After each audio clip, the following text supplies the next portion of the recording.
ഇത് എല്ലാവർക്കും അറിയാം, ഇത് ദൈവമാണ് കൊണ്ടുവന്നതെന്നൊക്കെ അറിയാം. പക്ഷെ എന്നാ പ്രോബ്ലം എന്ന് വെച്ച് കഴിഞ്ഞാൽ ഇൻവെസ്റ്റ്മെൻറ്റ് നിങ്ങളുടെ വിഷയവുമായിട്ട് ആനുപാതികമല്ല. അതാ പ്രശ്നം. ഇൻവെസ്റ്റ്മെൻ്റ് എന്ന് പറയുന്നത് ദൈവമാണ് കൊണ്ടുവന്നതെന്നറിയാം, ബട്ട് അവരുടെ ഒരു മിനിമം ഡൗട്ട് ചില ആൾക്കാരെ നിലനിർത്താനുണ്ട്. ഒക്കുമായിരിക്കും അല്ലേ? ചിലക്ക് കൃപാസനം മാതാവിൽ അനുഭവം ഇല്ലാത്തത് കൊണ്ട് വിശ്വാസം ചിലർക്ക് ആദ്യഘട്ടങ്ങളിൽ കുറവായി വരാം. ചിലർക്ക് അവരിൽ തന്നെ വിശ്വാസമില്ല. അവർ എനിക്ക് ഉടമ്പടി പൂർത്തിയാക്കാൻ പറ്റുമായിരിക്കുമോ? അവർ തന്നെ എനിക്ക് ഉടമ്പടി പൂർത്തിയാക്കാൻ പറ്റുമോ? അപ്പോൾ ഇത് ഉടമ്പടി എന്ന് പറയുമ്പോൾ ഇതെൻ്റെ വലിയ മഹാസംഭവമാണ്, ഇത് ആർക്കും ചെയ്യാൻ പറ്റാത്ത കാര്യമാണെന്നുള്ളൊരു ധാരണയിലാണ്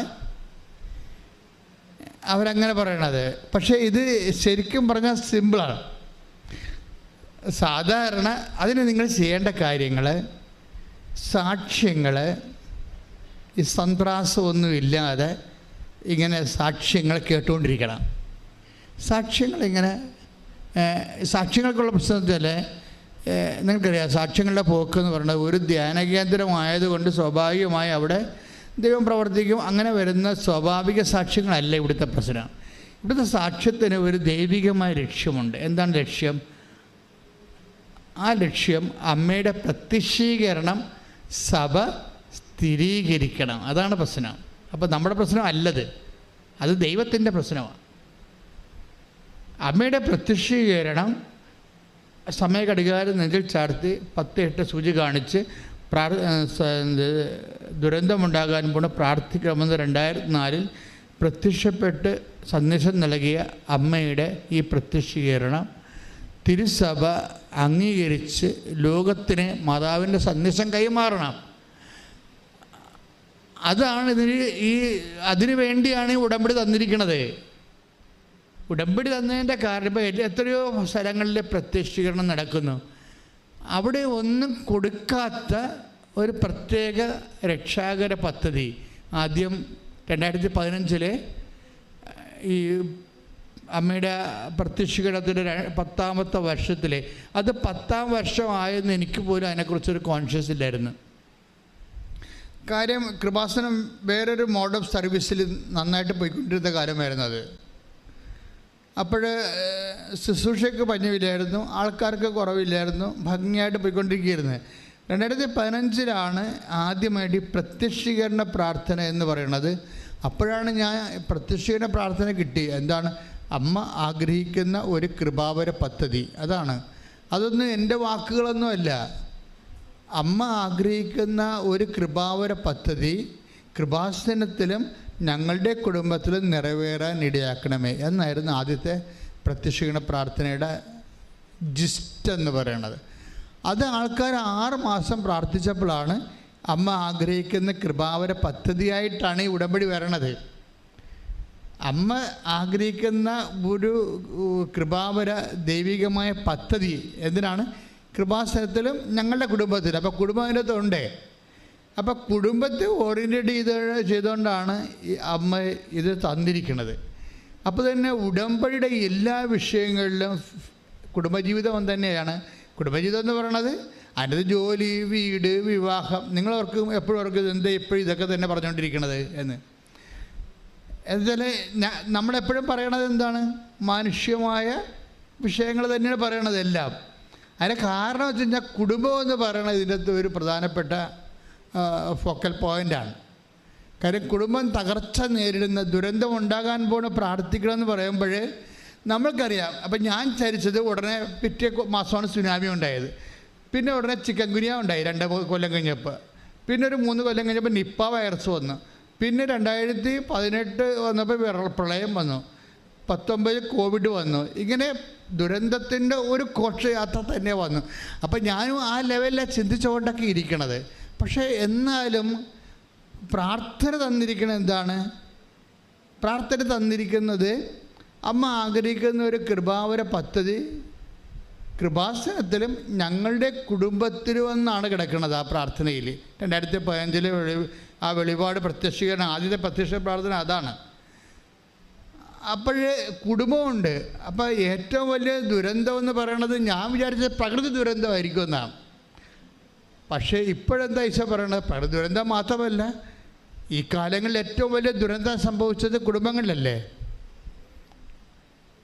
ഈ കാലങ്ങളിൽ ഏറ്റവും വലിയ ദുരന്തം സംഭവിച്ചത് കുടുംബങ്ങളിൽ ദുരന്തം സംഭവിച്ചാൽ പിന്നെ പ്രകൃതി സമാധാനമായിട്ടും കാര്യമില്ല.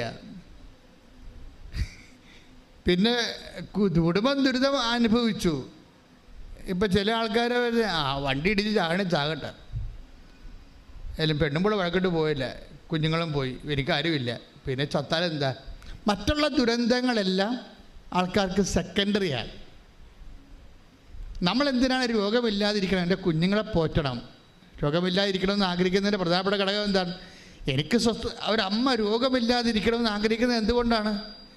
എൻ്റെ കണ്ണടയുന്നവരെ എൻ്റെ വരെ എങ്കിലും എൻ്റെ കുഞ്ഞുങ്ങൾ എവിടെയെങ്കിലും ഒന്ന് എത്തിക്കണം. കുടുംബമാണ് പ്രശ്നം. അപ്പോൾ ഈ കൃപാസനത്തിൻ്റെ ഫോക്കൽ പോയിൻ്റ് ദൈവികമായ ലക്ഷ്യങ്ങളിൽ ഫോക്കസ് ചെയ്തിരിക്കുന്ന കുടുംബത്തെയാണ്. ഈ കുടുംബം ലോകം മുഴുവൻ തകർന്നുകൊണ്ടിരിക്കുകയാണ്. അതിൻ്റെ ഒരു ചീവ് ഇപ്പോഴാണ് നമുക്ക് തട്ടണത്. യൂറോപ്പൊക്കെ നേരത്തെ തകർന്നതിൻ്റെ കൂടെ പള്ളിയും തകർന്നു. കുടുംബം തകർന്നപ്പോൾ പള്ളിയും തകർന്നു. ഞാൻ ചില രാജ്യങ്ങളിൽ ചെന്നപ്പോൾ അവിടെ കരാട്ടെ പ്രാക്ടീസ് ചെയ്യുകയാണ്. കുടുംബം തകർന്നു അവിടെ. അപ്പോൾ എന്ത് പക്ഷേ കഴിഞ്ഞാൽ കുടുംബം തകർന്ന് പള്ളി തകരും, അതുപോലെ തന്നെ സഭ തകരും, എല്ലാം തീരും. കാരണം ദൈവത്തിൻ്റെ പദ്ധതികൾ കുടുംബത്തോടാണ് ആദ്യകാലം മുതലേ ഉണ്ടായിരുന്നത്. ഇപ്പോൾ നിങ്ങളെപ്പോഴും ശ്രദ്ധിക്കേണ്ടത്, ഇപ്പോൾ ഡൈവേഴ്സുകാരും കോടതി കൊടുത്തിരിക്കുന്നവരും അതിൻ്റെ റിസൾട്ടിന് വേണ്ടി ഉടമ്പടി ചെയ്തിരിക്കുന്നവരും ഒക്കെ മനസ്സിലാക്കേണ്ടത്, നിങ്ങൾ വിചാരിക്കണത് എങ്ങനെയെങ്കിലും ഈ കാലമാടനിടയ്ക്ക് രക്ഷപ്പെടണം, അല്ലെങ്കിൽ അവളുടെ പഠിപ്പിൻ്റെ അധ്യത്വമാണ്, അവൾ പോയിട്ട് അവിടെ വേറെ ആൾക്കാരെ കമ്പനി അടിക്കുകയാണ്. അറിയാൻ പാടില്ല, ഇയാൾ സ്വന്തമായിട്ട് കൃതിക്കാണ് ഇവിടെ നാട്ടിലിരുന്നുകൊണ്ട് കൃതിക്കാണ്. അവളുടെ ഡ്യൂട്ടി കൊണ്ട് ഭാരം കൊണ്ട് ചിലപ്പോൾ സമയത്ത് വിളിക്കുമ്പോൾ ഫോൺ എടുക്കത്തില്ല. എടുക്കാഞ്ഞിട്ടല്ല, എടുക്കാൻ പറ്റത്തില്ല. അതൊക്കെ നിങ്ങളെ ഹോസ്പിറ്റലിൽ ചെന്നാൽ മാത്രമേ അറിയാൻ പറ്റത്തുള്ളൂ. അത് വർക്ക് ചെയ്യുന്ന സ്ഥലത്ത് ചെന്നാൽ മാത്രമേ അവരെന്തുമാത്രം പ്രഷർ, ടെൻഷൻ, ഇതൊന്നും മനസ്സിലാക്കാനുള്ള ഒരു സ്നേഹം കുറച്ച് കഴിയുമ്പോൾ ആൾക്കാർക്ക് നഷ്ടപ്പെട്ടു പോകും. ഈ അകൽച്ച എന്ന് പറയുമ്പോൾ മലയാളികളുടെ ഏറ്റവും വലിയ ഈ വരാൻ പോണ ഏറ്റവും വലിയ പ്രോബ്ലം എന്ന് പറയുന്നത് അകൽച്ചയാണ്. ശരിക്കും നമ്മൾ കുടുംബത്തിൽ വരുമ്പോൾ ഒരു മിനിമം കാഷ്വാലിറ്റി നമുക്ക് കുടുംബത്തിൽ ഒരുമിച്ച് ജീവിക്കുമ്പോൾ ഉണ്ടാകും. ഒരുമിച്ച് ജീവിക്കുമ്പോൾ ഇഷ്ടാനിഷ്ടങ്ങളൊക്കെ ഉള്ള കാരണവും താല്പര്യങ്ങളൊക്കെ വ്യക്തിപരമായത് കാരണം ചിലപ്പോൾ ചില ക്രാഷ് ഉണ്ടാകും. പക്ഷേ അത് 10% പക്ഷേ അകന്നിരിക്കുമ്പോൾ ഉള്ള ക്രാഷ് ഒരു 50% വരെ ചെല്ലും. എന്താ കാര്യത്തിൽ ഈ അകന്നിരിക്കുമ്പോഴുള്ള റിലേഷൻസ് മുഴുവൻ ഇക്കണോമിക് ഫൈനാൻസ് റിലേഷനാണ്. Not body relation, not mental relation. സ്കൈപ്പിലൊക്കെ കാണാമെന്നൊക്കെ പറഞ്ഞാൽ കുറച്ച് ബോറടിക്കത്തില്ല മനുഷ്യന്. എന്തൊക്കെ പറഞ്ഞാലും മനുഷ്യന് ബോറെന്ന് പറഞ്ഞ സാധനം ഉണ്ടല്ലോ, അത് കുറച്ച് കഴിയുമ്പോൾ അടിക്കും. നമുക്കിട്ട് വന്ന് നമ്മൾ തിരിച്ചടിക്കാൻ വല്ലതും പറ്റുമോ? ബോറിനിട്ട് അത് സഹിക്കാൻ പറ്റത്തുള്ളൂ. അപ്പോൾ കുറച്ച് കഴിയുമ്പോൾ ഈ സംവിധാനങ്ങളൊന്നും സപ്പോർട്ടീവ് അല്ലാത്ത സമയം വരും. അപ്പോൾ എപ്പോഴും കടമാണ്, പണം വേണം, കടമാണ്, ശമ്പളം കിട്ടിയ ഇങ്ങനെ പറഞ്ഞുകൊണ്ടിരിക്കുമ്പോൾ റിലേഷൻസിൽ മുഴുവനും ഫൈനാൻസ് റിലേഷനേ ഉണ്ടാകത്തുള്ളൂ. Finance relation. അപ്പോൾ അല്ലെങ്കിൽ അവൻ വിചാരിക്കുന്നത് എൻ്റെ കുടുംബക്കാർ അമ്മയും മക്കളും എല്ലാം കൂടി എന്നൊരു കറാപ്പശായിട്ട് വെച്ചിരിക്കുകയാണെന്ന് തോന്നുന്നു. NRIയുടെ കുറേ ആൾക്കാർക്കുള്ള പ്രശ്നം എന്തായിരുന്നു? അവരമ്മയും മക്കളും എപ്പോഴും പപ്പായും വിളിക്കും, മമ്മി വിളിക്കും, പിള്ളേർ വിളിക്കും, ചിടുങ്ങി വിളിക്കും, കിടുങ്ങി വിളിക്കും, കുടുങ്ങി വിളിക്കും. എന്തായാലും കാശാണ് പ്രശ്നം. അയാൾക്കറിയാമല്ലോ, അത് കുറേ അഭ്യാസമൊക്കെ അറിയാമല്ലോ. ഈ കിടുങ്ങി കുടുങ്ങിയൊക്കെ വിളിക്കുന്നതിൻ്റെ പിന്നിൽ അവസാനം കാശിലേ വന്ന് നിൽക്കത്തുള്ളൂന്നറിയാം. പൂച്ചയെ എങ്ങനെ പിടിച്ചടങ്ങിയാലും 4 കാലേ വന്ന് നിൽക്കും. എന്ത് സംസാരമായാലും അവസാനം കാശേ വന്ന് നിൽക്കും. അപ്പോൾ ആൾക്കാർക്ക് ബോറടിക്കോ? അപ്പോൾ ഈ ബോറടിക്കുമ്പോൾ സ്വാഭാവികമായിട്ടും നിനക്കറിയാവോ, അല്ലെങ്കിൽ നിങ്ങൾക്കറിയാവോ ഞാൻ എന്ത് അവസ്ഥയിലാണ് ഇവിടെ ജീവിക്കണമെന്ന്? അപ്പോൾ അണ്ടർസ്റ്റാൻഡിങ്ങിൻ്റെ പ്രശ്നം വരും. മനസ്സിലാകുന്നില്ല. അപ്പോൾ ഇവിടുത്തെ കേമത്വം കഷ്ടപ്പാട് ഇവരും അങ്ങോട്ട് കെട്ടിയിടുന്നില്ല. അങ്ങോട്ടും ഇങ്ങോട്ടും കെട്ടിയിടുന്നുള്ളതിൽ എന്ത് കാണിക്കാനാവും? ഒന്നും കാണിക്കാനില്ല.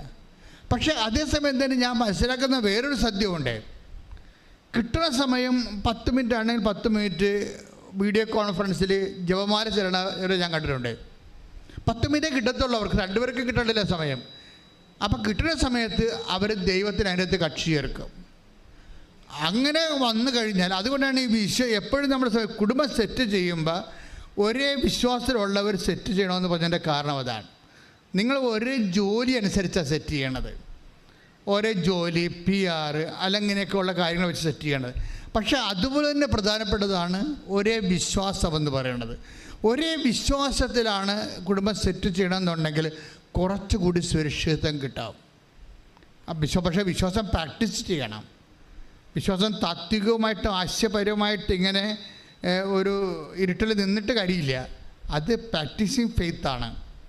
ഫെയ്ത്ത് എന്ന് പറഞ്ഞാൽ പ്രാക്ടീസിങ് ആയിരിക്കണം. അല്ലെങ്കിൽ ഫെയ്ത്തിനൊരു കുഴപ്പമുള്ള, വിശ്വാസത്തിൻ്റെ കുഴപ്പമുള്ളത് വിശ്വാസത്തിൻ്റെ അകത്ത് തന്നെ സംശയമുണ്ട്. ഇൻബിൽട്ടാണ്. വിശ്വാസത്തിൻ്റെ ഉള്ളിൽ ഇൻബിൽട്ടായിട്ട് വരുന്ന സാധനമാണ് സംശയം. അപ്പം കണ്ടൻറ്റ് വൈസ് വിശ്വാസത്തിൻ്റെ അകത്ത് വിശ്വാസത്തിൻ്റെ കണ്ടൻറ്റ് കുറഞ്ഞാൽ വിശ്വാസം കുറഞ്ഞു എന്ന് പറയാൻ പറ്റത്തില്ല, സംശയം കൂടിയെന്നാണ് പറയാൻ പറ്റത്തുള്ളൂ. കണ്ടൻറ്റ് വൈസ് അങ്ങനെ മുട്ടയുടെ മുട്ടയുടെ വെള്ളക്കാരും ചുവന്നക്കാരും ഇല്ലേ അല്ലേ?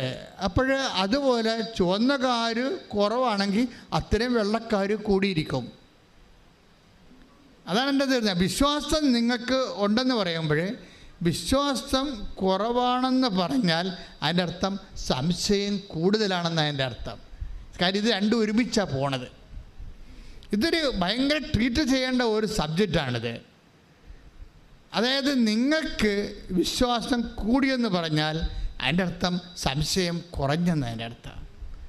അപ്പം നമ്മൾ ടാർഗറ്റ് ചെയ്യേണ്ടത് എന്താണ്? വിശ്വാസത്തെ ടാർഗറ്റ് ചെയ്യണം. വിശ്വാസത്തെ നേരിട്ട് ടാർഗറ്റ് ചെയ്താൽ പറ്റത്തില്ല. വിശ്വാസം ഒരു റിസൾട്ടാണ്. വിശ്വാസം റിസൾട്ടാണ്. എന്തിനാണ് ടാർഗറ്റ് ചെയ്യേണ്ടത്? സ്നേഹത്തെയാണ് ടാർഗറ്റ് ചെയ്യേണ്ടത്. അതാണ് ബൈബിളിൻ്റെ ഒരു വെളിപാടതാണ്. എന്താണ്? സ്നേഹം എല്ലാം വിശ്വസിക്കുന്നു. ഇപ്പം സംശയത്തെ നമ്മൾ ടാർഗറ്റ് ചെയ്തിട്ട് കുറച്ച് സംശയം നീങ്ങിയത് കൊണ്ട് ആക്റ്റീവ് ഫെയ്ത്തിലേക്ക്, ഒരു അപ്ലൈഡ് ഫെയ്ത്തിലേക്ക് വരത്തില്ല. ആ പ്രായോഗിക വിശ്വാസത്തിലേക്ക് വരണമെന്നുണ്ടെങ്കിൽ നമുക്ക് ഇമോഷണൽ ഫാക്കൽറ്റി പവർഫുള്ളാകണം. അപ്പോഴും പലപ്പോഴും സംശയം തീർക്കാൻ വേണ്ടി ഇൻ്റലക്ച്വൽ ഫാക്കൽറ്റിയിലാണ് നമ്മൾ പഠനങ്ങൾ ഉണ്ടാക്കിയിരിക്കുന്നത്.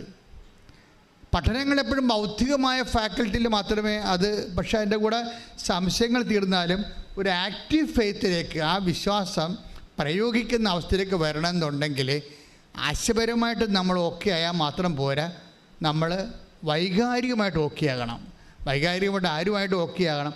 ദൈവമായിട്ട് ഓക്കെ ആകണം. എന്ന് വെച്ചാൽ അർത്ഥം എന്താണ്? ദൈവമായിട്ടുള്ള സ്നേഹത്തിൻ്റെ ലെവല് വർദ്ധിപ്പിക്കണം. ഈ ദൈവമായിട്ടുള്ള സ്നേഹത്തിൻ്റെ ലെവൽ വർദ്ധിപ്പിക്കാൻ വേണ്ടിയാണ് ഉടമ്പടിയിൽ അതിൻ്റെ ഫോർമുല ഉണ്ട് മുഴുവനും. അത് നിങ്ങൾ എപ്പോഴും ചെയ്യണം. ഉടമ്പടിയിൽ വരുമെന്ന പ്രശ്നം ചില ആൾക്കാർക്ക് ഇടിപെട്ട് സാക്ഷ്യങ്ങൾ പറയാൻ കാര്യം, ദൈവവുമായിട്ടുള്ള ഇവരുടെ വൈകാരിക ബന്ധം പെട്ടെന്ന് ബൂസ്റ്റഡ് ആവും. ഉടമ്പടിയിൽ ദൈവമായിട്ടുള്ള, ഇപ്പം ചെറിയ പറഞ്ഞു, ഞാൻ നല്ല വെയിലായിരുന്നു അച്ഛാ, ഇപ്പം ഇന്നലെയൊക്കെ പറയണ നല്ല ചെറുപ്പകാലത്തൊക്കെ വന്നപ്പോൾ ഇടിപെട്ട് സാക്ഷ്യം പറഞ്ഞു, നല്ല വെയിലായിരുന്നു, വേർത്തൊലിച്ചു, ഞാൻ 10 രൂപ കൊണ്ട് പ്രേക്ഷിത പ്രവർത്തനത്തിൽ ചെന്നപ്പോൾ തന്നെ കൊന്തയിട്ട ഒരാൾ എന്നെ കളിയാക്കിയെന്ന്. അപ്പോൾ എനിക്ക് സങ്കടം വന്നു. കാര്യം കൊന്തയിട്ടവൻ തന്നെ എന്നെ കളിയാക്കി. കൊന്തയിട്ടവൻ ചിലപ്പോൾ അവൻ കൊന്തയിട്ടോണ്ട് നിൽക്കായിരിക്കും, പിശാചിനും കൊന്തയിടാവില്ല. അതിലത്തെ കാര്യമില്ല. എന്ത് മതം പിശാച് കൊന്തയിട്ട് നടക്കണം, അതല്ല കാര്യമില്ല. പക്ഷേ ഇവളെ സംബന്ധിച്ചിടത്തോളം അത് വലിയൊരു തട്ടായി. അപ്പോൾ എന്നാ ചെയ്ത്? അപ്പം അത് നിസ്സാരം മാത്രമേ ഉള്ളൂ. അതായത് നിൻ്റെ വിശ്വാസം ഈ കൊന്തയിട്ട് നിൽക്കുന്ന പിശാചിനേക്കാൾ അതൊരു പ്രലോഭനമായിട്ട് തന്നിരിക്കുകയാണ്. അതിനെ നീ അതിജീവിക്കണം. എന്നുവെച്ചാൽ എന്തതിജീവിക്കണം എന്നാണ്? വിശ്വാസം അതിജീവിക്കണം എന്നല്ല, എന്നോടുള്ള നിൻ്റെ സ്നേഹം ഈ കൊന്തയിട്ട പിശാചത്തിൽ നൽകുന്ന പ്രലോഭനത്തെക്കാൾ നിൻ്റെത് ഉയർത്തണം. ദാറ്റ് മീൻസ് നീ സ്നേഹത്തിൽ വളരണം. ശ്രുതികട്ടെ ഹല്ലേലൂയ.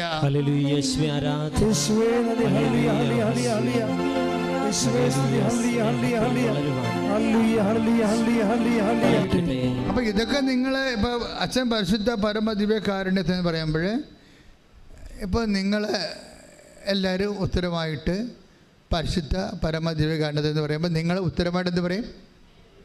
എന്നേരവും ആരാധനയും സ്തുതിയും പോച്ചു. അപ്പോൾ ഈ പറഞ്ഞിരിക്കുന്ന ഇപ്പോൾ ഇതിനകത്ത് 1000 പേരുണ്ടെങ്കിൽ മാർക്ക് ഇടുകയാണെങ്കിൽ ചിലർക്ക് 2 മാർക്ക്. എന്നേരവും ആരാധനയും സ്തുതിയും പുകഴ്ച ഉണ്ടാകട്ടെ എന്ന് പറഞ്ഞില്ലേ? അങ്ങനെ പറഞ്ഞ ഉത്തരത്തിന് ചിലക്ക് 2 മാർക്ക്, ചിലക്ക് 6 മാർക്ക്, ചിലക്ക് 8 മാർക്ക്, ചിലക്ക് 9 മാർക്ക്. അതിൻ്റെ വ്യത്യാസം നിങ്ങളെല്ലാം പറഞ്ഞ ഒന്നല്ലേ? നിങ്ങളെല്ലാം പറഞ്ഞ ഒന്നല്ലേ? പിന്നെ എന്തിനാ മാർക്ക് വ്യത്യാസം ഉണ്ടാകണത്?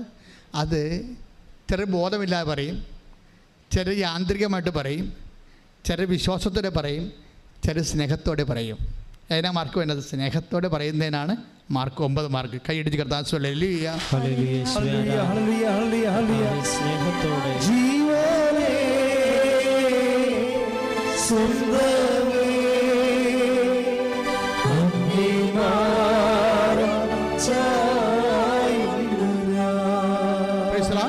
അപ്പോൾ എപ്പോഴും നമ്മൾ ശ്രദ്ധിക്കേണ്ടത്, ശ്രദ്ധ വേണ്ടത്,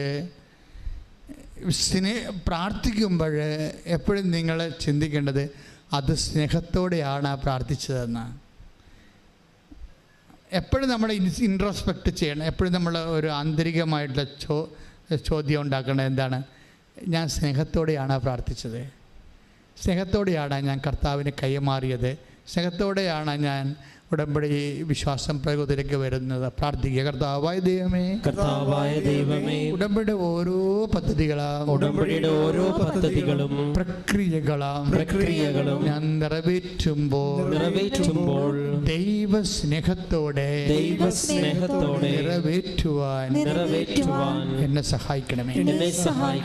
ഇത് പെട്ടെന്ന് ബൂസ്റ്റപ്പ് ആവും സ്നേഹത്തെ നിങ്ങൾ അഡ്രസ്സ് ചെയ്ത് കഴിഞ്ഞാൽ. ഇപ്പം ഞാനൊക്കെ വന്ന ഒരു വഴിയാണ് ഞാൻ നിങ്ങൾ പറയണത്. ഞാൻ വന്ന വഴിയൊന്നുമല്ല, ബൈബിളിലുള്ള എല്ലാം ഈ ടൈപ്പാണ്. ഇന്നലെ കെസ്സിയ എന്നും പറഞ്ഞൊരു മോളുടെ സാക്ഷ്യങ്ങൾ. കെസ്സിയയുടെ പ്രോബ്ലം, കെസ്സിയ അപ്പനെ കൊണ്ട് വന്നിരിക്കുകയാണ് ഇവിടെ. എനിക്ക് ഈ ആഴ്ചയിൽ ഏറ്റവും ടോപ്പായിട്ട് എന്നെ സ്പർശിച്ചത് കെസ്സിയയുടെ സാക്ഷ്യമാണ്. എന്താ സംഭവം വെച്ച് കഴിഞ്ഞാൽ, കെസ്സിയ അപ്പനെ കൊണ്ട് വന്നിട്ട് അപ്പനെ ഫെയിൻറ്റിങ്ങും അതുപോലെ തന്നെ ഇയർ ബാലൻസിൻ്റെ പ്രോബ്ലമാണ്. അപ്പോൾ ഇയർ ബാലൻസിന് അപ്പോൾ കെസ്സിയുടെ ഒരു പ്രത്യേകത, ഉടമ്പടിയുടെ ധ്യാനങ്ങളെല്ലാം ഇവൾ പ്രാർത്ഥിച്ചാണ് കേൾക്കണത്. ഉടമ്പടിയുടെ ധ്യാനം കൂടാൻ വേണ്ടി കൂടും. ഉടമ്പടി എടുക്കുമ്പോൾ നിങ്ങൾക്കറിയാമല്ലോ, ധ്യാനം കൂടണമെന്ന് പറഞ്ഞാൽ എന്താണ്? അപ്ഡേഷൻസ് ഉണ്ടാകണത് എല്ലാം ഇവിടെ. നിങ്ങളുടെ സബ്ജക്റ്റ് എപ്പോൾ സംസാരിക്കുന്ന ആർക്കും അറിയാൻ പറ്റത്തില്ലല്ലോ. ഉടമ്പടി എന്ന് പറയുമ്പോൾ ഈ പുറപ്പാട് 25-35 വെച്ചുള്ള സംസാരമാണ്. കാര്യം ഞാൻ എൻ്റെ ജനങ്ങളോട് കൃപാസനത്തിൽ നിന്ന് സംസാരിക്കുമെന്നല്ല പറഞ്ഞിരിക്കുന്നത്. അപ്പോൾ അങ്ങനെ സംസാരിക്കുമ്പോൾ ഉടമ്പടി ധ്യാനത്തിന് മറ്റു വചന പ്രഘോഷങ്ങളെക്കാളും സന്ദേശവിഹിതമായിട്ട് വ്യത്യാസങ്ങളുണ്ട്. കാരണം നിങ്ങളുടെ വിഷയം ചിലപ്പോൾ സംസാരിച്ചെന്ന് വരും കർത്താവ്. നിങ്ങളിപ്പോൾ ഇന്ന് കടന്നു പോകുന്ന പർട്ടിക്കുലർ പ്രോബ്ലം നിങ്ങൾക്കറിയാമല്ലോ. നമ്മൾ ദൈവത്തോട് അടുക്കുമ്പോൾ കരയാൻ മാത്രമേ നമുക്ക് നേരം ഉണ്ടാകത്തുള്ളൂ. സ്നേഹം കൊണ്ടും കേട്ടും മനസ്സിലാക്കിയും നമ്മളറിയാതെ ഇങ്ങനെ ദൈവം ഇത്രയും നമ്മളൊരു കൃമിയും കീടമൊക്കെ ആയിട്ടും നമുക്ക് നമ്മുടെ നാട്ടുകാർ പോലും നമ്മൾ അംഗീകരിക്കണില്ല, നമ്മുടെ വീട്ടുകാർ പോലും നമ്മൾ അംഗീകരിക്കണില്ല. വീട്ടിൽ തന്നെ ഗ്രൂപ്പിസമാണ്. അപ്പോൾ അങ്ങനെയൊക്കെ വരുമ്പോൾ നമുക്കറിയാം ഈ വീട്ടിൽ എനിക്കൊരു വിലയുമില്ല. അപ്പോൾ അങ്ങനെ ഈ ഇപ്പം നിൻ്റെ വീട്ടിൽ നിനക്ക് വിലയില്ലാത്തൊരവസ്ഥയാണെന്ന് വിചാരിച്ചോ. ചിലപ്പോൾ അവരുടെ അനീതിയായിരിക്കും, ചിലപ്പോൾ നിൻ്റെ കയ്യിരിപ്പ് കൊണ്ടായാലും, പക്ഷേ ഫീൽ ചെയ്യണം നിനക്കാണ്. പക്ഷേ ഇങ്ങനെ ഒരു പൊസിഷനാണെങ്കിൽ പോലും ആരും തരാത്തൊരു വില ദൈവം നമുക്ക് തരും. അത് നമ്മുടെ സാക്ഷ്യങ്ങൾ കേൾക്കുമ്പോൾ മനസ്സിലാകും. ഇത് ആരും അപ്പം സ്വന്തം വീട്ടുകാർ പോലും തരാത്ത വില. അപ്പോഴും നീ എപ്പോഴും മനസ്സിലാക്കേണ്ട ഇതാണ്, നിൻ്റെ വീട്ടിൽ പോലും നിനക്കില്ലാത്ത വില ദൈവത്തിൻ്റെ തിരുസേന നിനക്കുണ്ട്. പക്ഷെ നീ ഇത് കണ്ടെത്തണം. പ്രാർത്ഥിക്കുക. കർത്താവ് ദൈവമേ, നിനക്ക് നിനക്ക് എന്നോട് നീ കൽപ്പിക്കുന്ന വില മനസ്സിലാക്കാനുള്ള കൃപ എനിക്ക് നൽകണമേ. നീ എനിക്ക് കൽപ്പിക്കുന്ന വില മനസ്സിലാക്കാനുള്ള കൃപ എനിക്ക് നൽകണമേ. അപ്പൊ കെസിയ വന്ന് പറഞ്ഞത്, അവളുടെ അപ്പൻ ഇങ്ങനെ ഇയർ ബാലൻസായിട്ട് ഡോക്ടർ പറഞ്ഞു, ഇനി നിങ്ങളുടെ നിങ്ങളുടെ പഴയ ജോലിയൊന്നും ചെയ്യാൻ പറ്റത്തില്ലെന്ന് പറഞ്ഞു. അപ്പോൾ ഇനി കുടുംബം അരിമുട്ടിയല്ലോ, ഇനി എന്ത് ചെയ്യും എന്നൊക്കെ വിചാരിച്ചുകൊണ്ട് വിഷമിക്കുമ്പോൾ പെട്ടെന്ന് ഉടമ്പടി ധ്യാനത്തിലൂടെ പറയുന്നു, നിങ്ങൾ ഉടമ്പടിയിലാണെങ്കിൽ ഉടമ്പടി ധ്യാനത്തിനെ ശ്രദ്ധിക്കണം. ആ ധ്യാനത്തിലൂടെ കർത്താവ് നിങ്ങളോട് സംസാരിക്കുമെന്ന് പറഞ്ഞു. അപ്പോൾ ഇത് കേട്ട ഉടനെ പിന്നെ എന്താ കെസിയോട് പറഞ്ഞത്, ഉടമ്പടിയിലിരിക്കുന്ന വ്യക്തികൾ മറ്റു വ്യക്തികളുടെ സ്വരങ്ങൾ ശ്രദ്ധിക്കണം. ഇതൊക്കെ ഞാനിങ്ങനെ ഓർത്ത് പറയണമല്ലേ. ഇവിടെ വരുമ്പോൾ കുറേ കാര്യം കർത്താവ് എനിക്ക് പറഞ്ഞു തരും. അപ്പോൾ അത് ഞാൻ പറഞ്ഞുകൊണ്ടിരിക്കുന്ന സമയത്ത് കർത്താവ് വേറെ കാര്യങ്ങൾ പറയും. അപ്പോൾ അതൊക്കെ ഞാൻ കേൾക്കണ മനസ്സിൽ ഈശോ കേൾക്കണം. അപ്പം ഈശോ പറഞ്ഞ് കേൾക്കണ കാര്യങ്ങൾ നിങ്ങളോട് പറയും. പക്ഷേ ഇത് ആരെങ്കിലും കർത്താവ് ഉദ്ദേശിക്കുന്നുണ്ടാകും. അതുകൊണ്ടാണ് ദൈവത്തിൻ്റെ മുമ്പിൽ നിങ്ങൾക്ക് വില ഉണ്ടെന്ന് പറയാൻ കാര്യം. ദൈവത്തിൻ്റെ മുമ്പിൽ നിങ്ങൾ എത്ര കെട്ടേണ്ട മനുഷ്യരാണെന്ന് പറഞ്ഞാലും ദൈവം നിങ്ങളുടെ വില ഒരിക്കലും കുറയത്തില്ല. സ്വർണം പോലെയല്ലേ, സ്വർണത്തിൻ്റെ വില കുറയത്തില്ലല്ല. ചളങ്ങിയാലും കുറയത്തില്ല, അത് കറുത്താലും കുറയത്തില്ല, വില കുറയത്തില്ല അതിൻ്റെ. അപ്പം അതുപോലെ നീ സ്വർണ്ണമാണ് വിലാപങ്ങളുടെ പുസ്തകത്തിൽ നമ്മളോട് പറഞ്ഞിട്ടുണ്ട്, നീ സ്വർണ്ണമാണ് എനിക്കെന്ന്. സ്വർണം മങ്ങിപ്പോയത് എന്താണെന്നൊക്കെ ചോദിക്കുന്നുണ്ട്, പക്ഷേ വില കുറഞ്ഞ എന്താണെന്ന് പറഞ്ഞിട്ടില്ല. Take the word of God. വിലാപങ്ങൾ 4-ാം അധ്യായം 1-ാമത്തെ വാക്യം. സ്വർണം എങ്ങനെ മങ്ങിപ്പോയി, തങ്കത്തിന് എങ്ങനെ മാറ്റം വന്നു, വിശുദ്ധ മന്ദിരത്തിൻ്റെ കല്ലുകൾ വഴിക്കവലയിൽ ചിതറിക്കിടക്കുന്നു. അതായത് ഇസ്രായേലിനെ കുറിച്ചും വിശ്വാസത്തെക്കുറിച്ചും ദൈവപൈതലിനെ കുറിച്ചും പറയുന്നത്, ദൈവം ചോദിക്കണം എങ്ങനെ, സ്വർണത്തിൻ്റെ വില എങ്ങനെ കുറഞ്ഞെന്നല്ല ചോദിക്കുന്നത്. അങ്ങനെ ഒരിക്കലും കുറയത്തില്ല. നീ സ്വർണമാണ്, നിനക്ക് സംഭവിക്കാൻ സാധ്യതയുള്ളത് എന്താണ്? മങ്ങിപ്പോകാം. നീ ദൈവത്തിൽ നകലുന്നതനുസരിച്ച്, വിശ്വാസം കുറയുന്നതനുസരിച്ച് കൊണ്ട്, വിശ്വാസത്തിൻ്റെ പ്രവൃത്തികൾ കുറയുന്നതനുസരിച്ച് കൊണ്ട് നിനക്ക് മങ്ങൽ വരാം, പക്ഷെ വില കുറയത്തില്ല.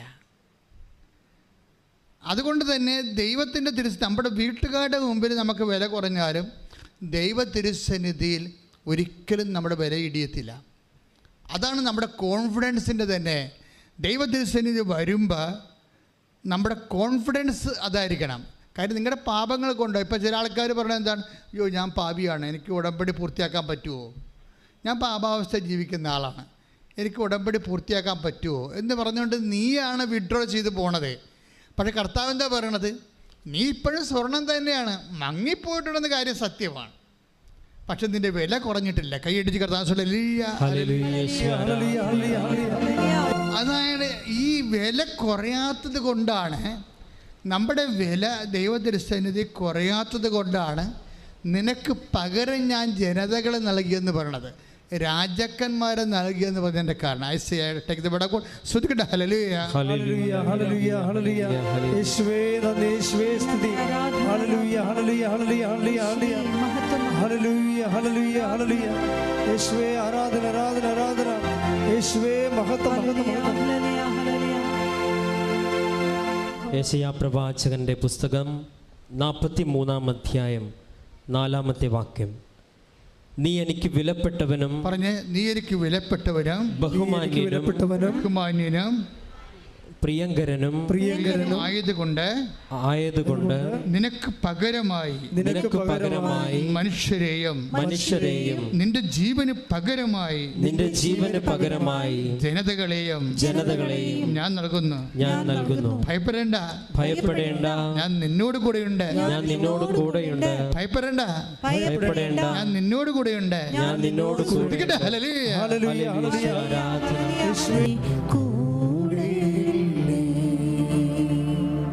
എന്ത് പ്രശ്നം വന്നാലും ഈ വചനങ്ങൾ നിങ്ങൾ മറന്നു പോകരുത്. ഇത് നിങ്ങൾക്കറിയാം, ഇത് ഓൺലൈനിൽ ഈശോ ഈ ധ്യാനം നയിച്ചുകൊണ്ടിരിക്കുന്നതുകൊണ്ടാണ് ഈ ചെറിയ കൺഫ്യൂഷൻ ഞങ്ങൾ തമ്മിലുള്ളത്. അതായത് ഇപ്പോൾ ആദ്യം പറഞ്ഞത് എന്താണ്, വിലാപങ്ങൾ. നീ എന്തവസ്ഥയാണെങ്കിലും തങ്കമാണ് ഇപ്പോഴും. മങ്ങിപ്പോകാം, പക്ഷേ വില കുറഞ്ഞിട്ടില്ല. ഉടമ്പടി എടുക്കാൻ വരുന്ന ഓരോ മനുഷ്യരും അറിയേണ്ടതാണ്, എൻ്റെ പാപാവസ്ഥ, എൻ്റെ ജീവിത രീതി എന്ത് തന്നെയായാലും ദൈവത്തിരുസന്നിധിയിൽ എൻ്റെ വില കുറഞ്ഞിട്ടില്ല. കൈയടി സ്തുതിക്കട്ടെ.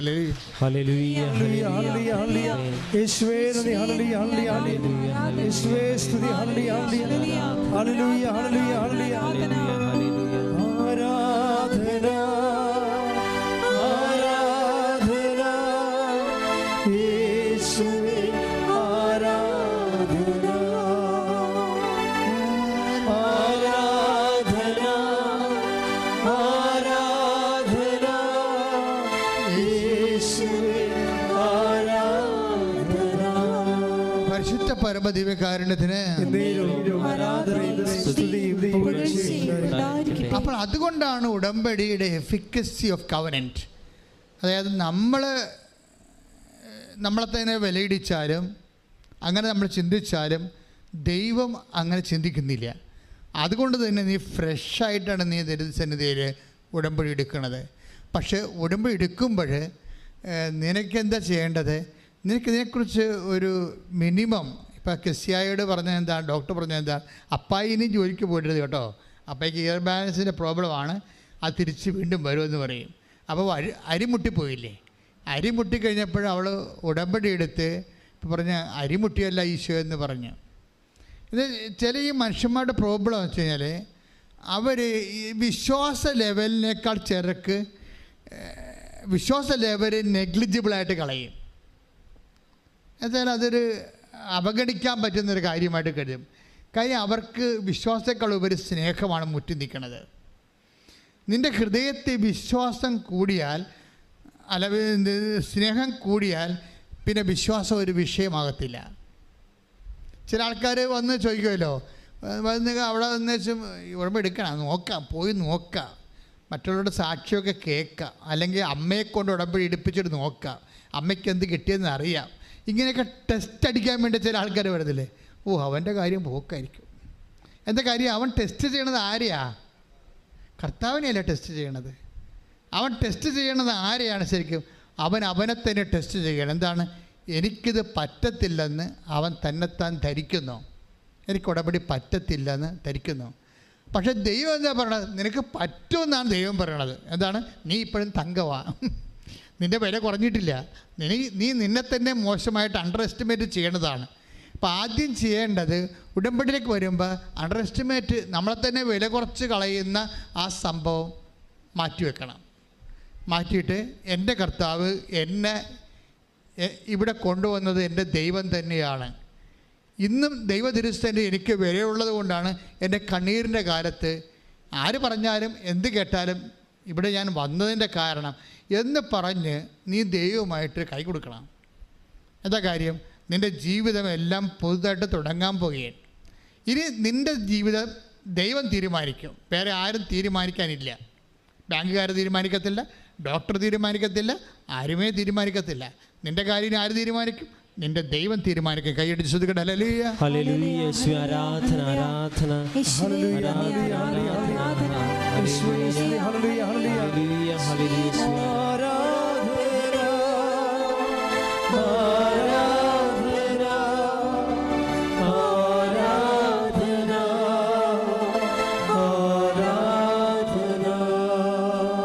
പരിശുദ്ധ പരമദിവ്യകാരുണ്യത്തിന്.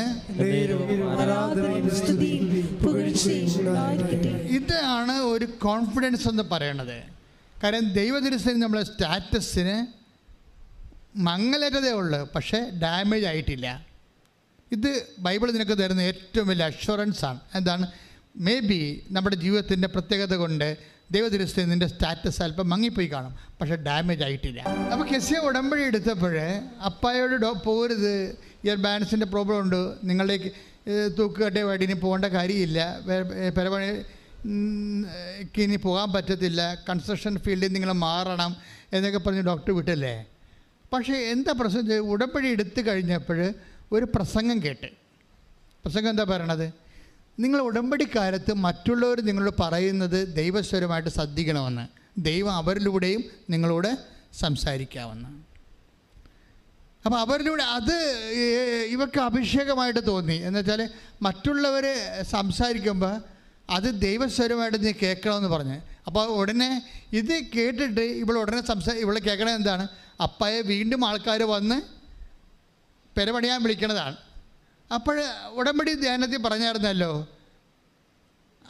ഇനി മറ്റുള്ളവർ പറയണത് നീ കേൾക്കണം, അവരിലൂടെ ദൈവം നിന്നോട് സംസാരിക്കുമെന്ന് വന്നില്ല. അപ്പോഴേ ഇവൾക്കത് അഭിഷേകമായി.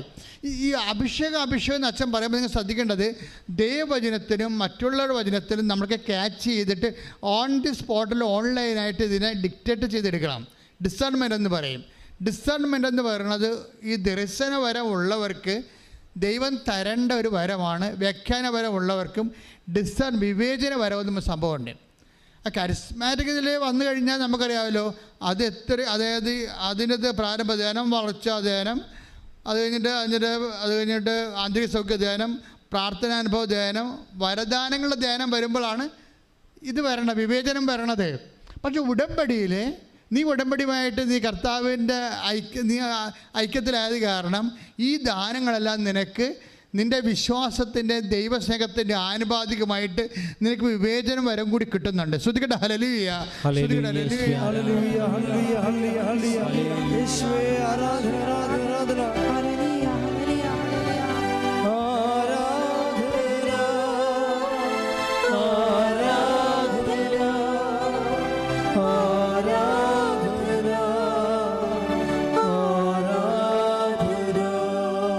പരിശുദ്ധ പരമദിവ്യകാരുണ്യത്തിന്. അപ്പൊ കെസിയുടെ സാക്ഷ്യത്തിന്റെ വചനങ്ങളെ നോക്കിയിട്ട് വീണ്ടും വീട് പണിയാനും തൂക്കിക്കട്ടയുമായിട്ട് വിളിക്കുന്നതിനെക്കുറിച്ച്, വചനത്തെക്കുറിച്ച് ഞാൻ അങ്ങനെ ചിന്തിച്ചാണ് ഞാൻ ഇവിടെ കയറണത്. ഇവിടെ കയറി കഴിഞ്ഞതിന് ശേഷം ഞാൻ വീണ്ടും വേറൊരു കാര്യത്തിന് വേണ്ടി വചനം ഓപ്പൺ ചെയ്ത് കർത്താവിനോട് ചോദിക്കാൻ, സന്ദേശം ചോദിക്കാൻ വേണ്ടി വചനം ഓപ്പൺ ചെയ്യും. ഇപ്പം നിങ്ങൾക്കറിയാമല്ലോ, ഉടമ്പടിയിലുള്ള എല്ലാവരും തന്നെ വചനത്തിലൂടെ ആൾക്കാർ കർത്താവിനോടൊക്കെ ഒന്ന് ആലോചന ചോദിക്കുന്നുണ്ട്. ഉടമ്പടി വൃത്തിയായിട്ട് ചെയ്യുന്ന എല്ലാവരോടും ആൾക്കാരോട് കർത്താവ് വചനത്തിലൂടെ സംസാരിക്കുകയും ചെയ്യുന്നുണ്ട്. കാര്യം കമ്മ്യൂണിക്കേഷൻ കവനനിൻ്റെ ഭാഗമാണ്. കമ്മ്യൂണിക്കേഷൻ എന്ന് പറയുന്നത് കവനനിൻ്റെ ഭാഗമാണ്. ആര് കവനൻ്റിലായാലും ഉടനെ കമ്മ്യൂണിക്കേഷൻ ആകും. അപ്പോൾ ചിലർക്ക് നല്ല വെട്ടിപ്പായിട്ട് സംസാരിക്കാൻ അറിയാം ദൈവത്തോട്, ചിലർ സംസാരിക്കത്തില്ല, പക്ഷെ മനസ്സിൽ ഓർക്കും. എല്ലാം കമ്മ്യൂണിക്കേഷനാണ്. ഇപ്പം ഞാൻ വന്നപ്പോൾ ഞാൻ പറഞ്ഞു, ഈശോ, അപ്പോൾ അത് ഞാൻ വേറൊരു വിഷയത്തിന് വേണ്ടി ചോദിച്ചപ്പോൾ കെസിയുടെ സാക്ഷ്യത്തിന് പറ്റുന്ന വചനം കർത്താവിക്ക് തന്നു. അത് സക്കറിയയുടെ വചനമാണ്. ഞാൻ കേട്ട് വായിച്ചിട്ടില്ലാത്ത വചനമാണത്. ഇപ്പം കാണിച്ചുകൊണ്ട് ഞാൻ നോക്കിയെടുത്ത് നിങ്ങൾ കണ്ടല്ലോ. അതായത് സക്കറിയ 1:15 എടുത്ത് ശ്രുതിക്കട്ടെ. ഹല്ലേലൂയ, ഹല്ലേലൂയ, ഹല്ലേലൂയ, ഹല്ലേലൂയ, ഹല്ലേലൂയ, ഹല്ലേലൂയ, ഹല്ലേലൂയ, ഹല്ലേലൂയ, ഹല്ലേലൂയ, ഹല്ലേലൂയ, യേശുവേ നന്ദി, ഹല്ലേലൂയ, ഹല്ലേലൂയ, ഹല്ലേലൂയ, യേശുവേ ആരാധന, ആരാധന, ആരാധന. സക്കറിയ പ്രവാചകന്റെ പുസ്തകം 1-ാം അധ്യായം 15-ാമത്തെ വാക്യം. സ്വസ്ഥത അനുഭവിക്കുന്ന ജനതകളുടെ മേൽ എനിക്ക് ഏറെ കോപമുണ്ട്. ഞാൻ എൻ്റെ ജനത്തോട് അല്പം കോപിച്ചപ്പോഴേക്കും അവർ അനർത്ഥം വർദ്ധിപ്പിച്ചു. കർത്താവ് അരുൾ ചെയ്യുന്നു, ഞാൻ അലിവ് തോന്നി ജെറുസലേമിലേക്ക് മടങ്ങി വന്നിരിക്കുന്നു. അവിടെ എൻ്റെ ആലയം പണിയും, ജെറുസലേമിൻ്റെ മേൽ അളവ് ചരട് പിടിക്കും. Praise the Lord. അപ്പോൾ തൂക്കുകെട്ടുമായിട്ട് തിരിച്ചു വരികയാണ്. അതായത് വിഡ്രോ ചെയ്തിരിക്കുന്ന ദൈവാനുഗ്രഹങ്ങളും വിഡ്രോ ചെയ്തിരിക്കുന്ന ജീവിത രീതികളിലേക്കും നമുക്ക് ഉടമ്പടിയിലൂടെ തിരിച്ചു വരുന്നതിന് പ്രവചനങ്ങളുണ്ട്, വാഗ്ദാനങ്ങളുണ്ട്. ഇതെല്ലാം വാഗ്ദാനമാണല്ലോ. Next line. ജെറുസലേമിൻ്റെ മേൽ അളവ് ചരവ് പിടിക്കും, സൈന്യങ്ങളുടെ കർത്താവ് അരുൾ ചെയ്യുന്നു. വീണ്ടും വിളിച്ചു പറയുക, എൻ്റെ നഗരങ്ങൾ വീണ്ടും ഐശ്വര്യപൂർണ്ണമാകും. Praise the Lord. വീണ്ടും വിളിച്ചു പറയുക, എൻ്റെ നഗരങ്ങൾ പറഞ്ഞ് വീണ്ടും വിളിച്ചു പറയുക, വീണ്ടും വിളിച്ചു പറയുക, എൻ്റെ നഗരങ്ങൾ വീണ്ടും വീണ്ടും ഐശ്വര്യപൂർണ്ണമാകും. അതായത് അളവ് ചരട് കൊണ്ട് പിടിച്ച് അതിനെ നിർമ്മിച്ച് ഉയർത്തി വളർത്തുന്ന, അതായത് നമ്മളുടെ ജീവിതം മുഴുവനും റീസ്റ്റേറ്റ് ചെയ്യുന്നതാണ്. ഐശ്വര്യം പുനഃസ്ഥാപിക്കുമെന്ന് കർത്താവിൻ്റെ പ്രവാചകവചനങ്ങളുടെ പ്രധാനപ്പെട്ട ഉടമ്പടിയുടെ ഒരു പ്രധാനപ്പെട്ട ലക്ഷ്യം തന്നെയാണ് ഐശ്വര്യം പുനഃസ്ഥാപിക്കുക എന്നുള്ളത്. അപ്പോൾ നമ്മളെ നമ്മുടെ ശരീരത്തിൻ്റെ ഐശ്വര്യമായാലും ശരി, ഇപ്പോൾ ചിലരെ കണ്ടു കഴിഞ്ഞാൽ 5 കീമോ എടുത്തവരാണെന്ന് പറയത്തില്ല. കാര്യം എന്താണ്? അത് വേറെ ആയിട്ട്, അത് അതിൻ്റെ ആന്തരിക അഭിഷേകം കിട്ടിയിട്ട് അത് ഇവർക്ക് ബോഡിക്ക് ഏറ്റതായിട്ട് നമുക്ക് തോന്നത്തില്ല. ഇങ്ങനെ ഓരോ വിഷയവും അങ്ങനെയാണ്. ഇത്രയും വലിയ പ്രശ്നങ്ങളിലൂടെ പോകുന്ന ആളാണ് നമ്മളെന്ന് പറയാത്ത രീതിയിൽ ഈ പുനഃസ്ഥാപന രജിസ്ട്രേഷൻ ഒത്തിരി ഉണ്ടായിക്കൊണ്ടിരിക്കും. അത് വാഗ്ദാനത്തിലുള്ളതാണ്. ഉടമ്പടി വാഗ്ദാനങ്ങൾ 8,000 കേട്ടോ. 8,880 വാഗ്ദാനങ്ങളാണ് ഉടമ്പടിയിലുള്ളത്. അപ്പം അതെല്ലാം മനുഷ്യൻ്റെ എക്കാലത്തെയുമുള്ള ജീവിതത്തെയാണ് അഡ്രസ്സ് ചെയ്യണത്. അതുകൊണ്ട് ഈ 8,850 വാഗ്ദാനങ്ങളിൽ പെട്ടത് മാത്രമായിരിക്കും നമ്മുടെ വിഷയങ്ങളെല്ലാം വരാൻ പോണത്, പുതുതായാലും പഴയതായാലും. അപ്പം അതുകൊണ്ട് ഒരിക്കലും നമ്മൾ ചിന്തിക്കാതെ നിങ്ങൾ ചെയ്യേണ്ടത് ദൈവമായിട്ടുള്ള love level. Take the word of God. ശ്രുതിക്കട്ടെ. ഹല്ലേലൂയ, ഹല്ലേലൂയ, ഹല്ലേലൂയ, ഹല്ലേലൂയ, ഹല്ലേലൂയ, ഹല്ലേലൂയ. പൗലോസ് അപ്പോസ്തലൻ കൊരിന്ത്യർക്ക് എഴുതിയ 1-ാം ലേഖനത്തിൽ 13-ന്റെ 7-ാമത്തെ സ്നേഹം സകലതും സഹിക്കുന്നു, സ്നേഹം സകലതും സഹിക്കുന്നു, സകലതും വിശ്വസിക്കുന്നു, സകലതും വിശ്വസിക്കുന്നു. That's A point. സ്നേഹം എന്ന് പറഞ്ഞ സ്നേഹം സകലതും വിശ്വസിക്കുന്നു. ഇപ്പം ദൈവത്തിൽ ഇത്തിരി വിശ്വാസം മങ്ങിയാൽ നിങ്ങൾ എന്താ ചെയ്യേണ്ടത്? ദൈവത്തോടുള്ള സ്നേഹം ബൂസ്റ്റ് ചെയ്യണം.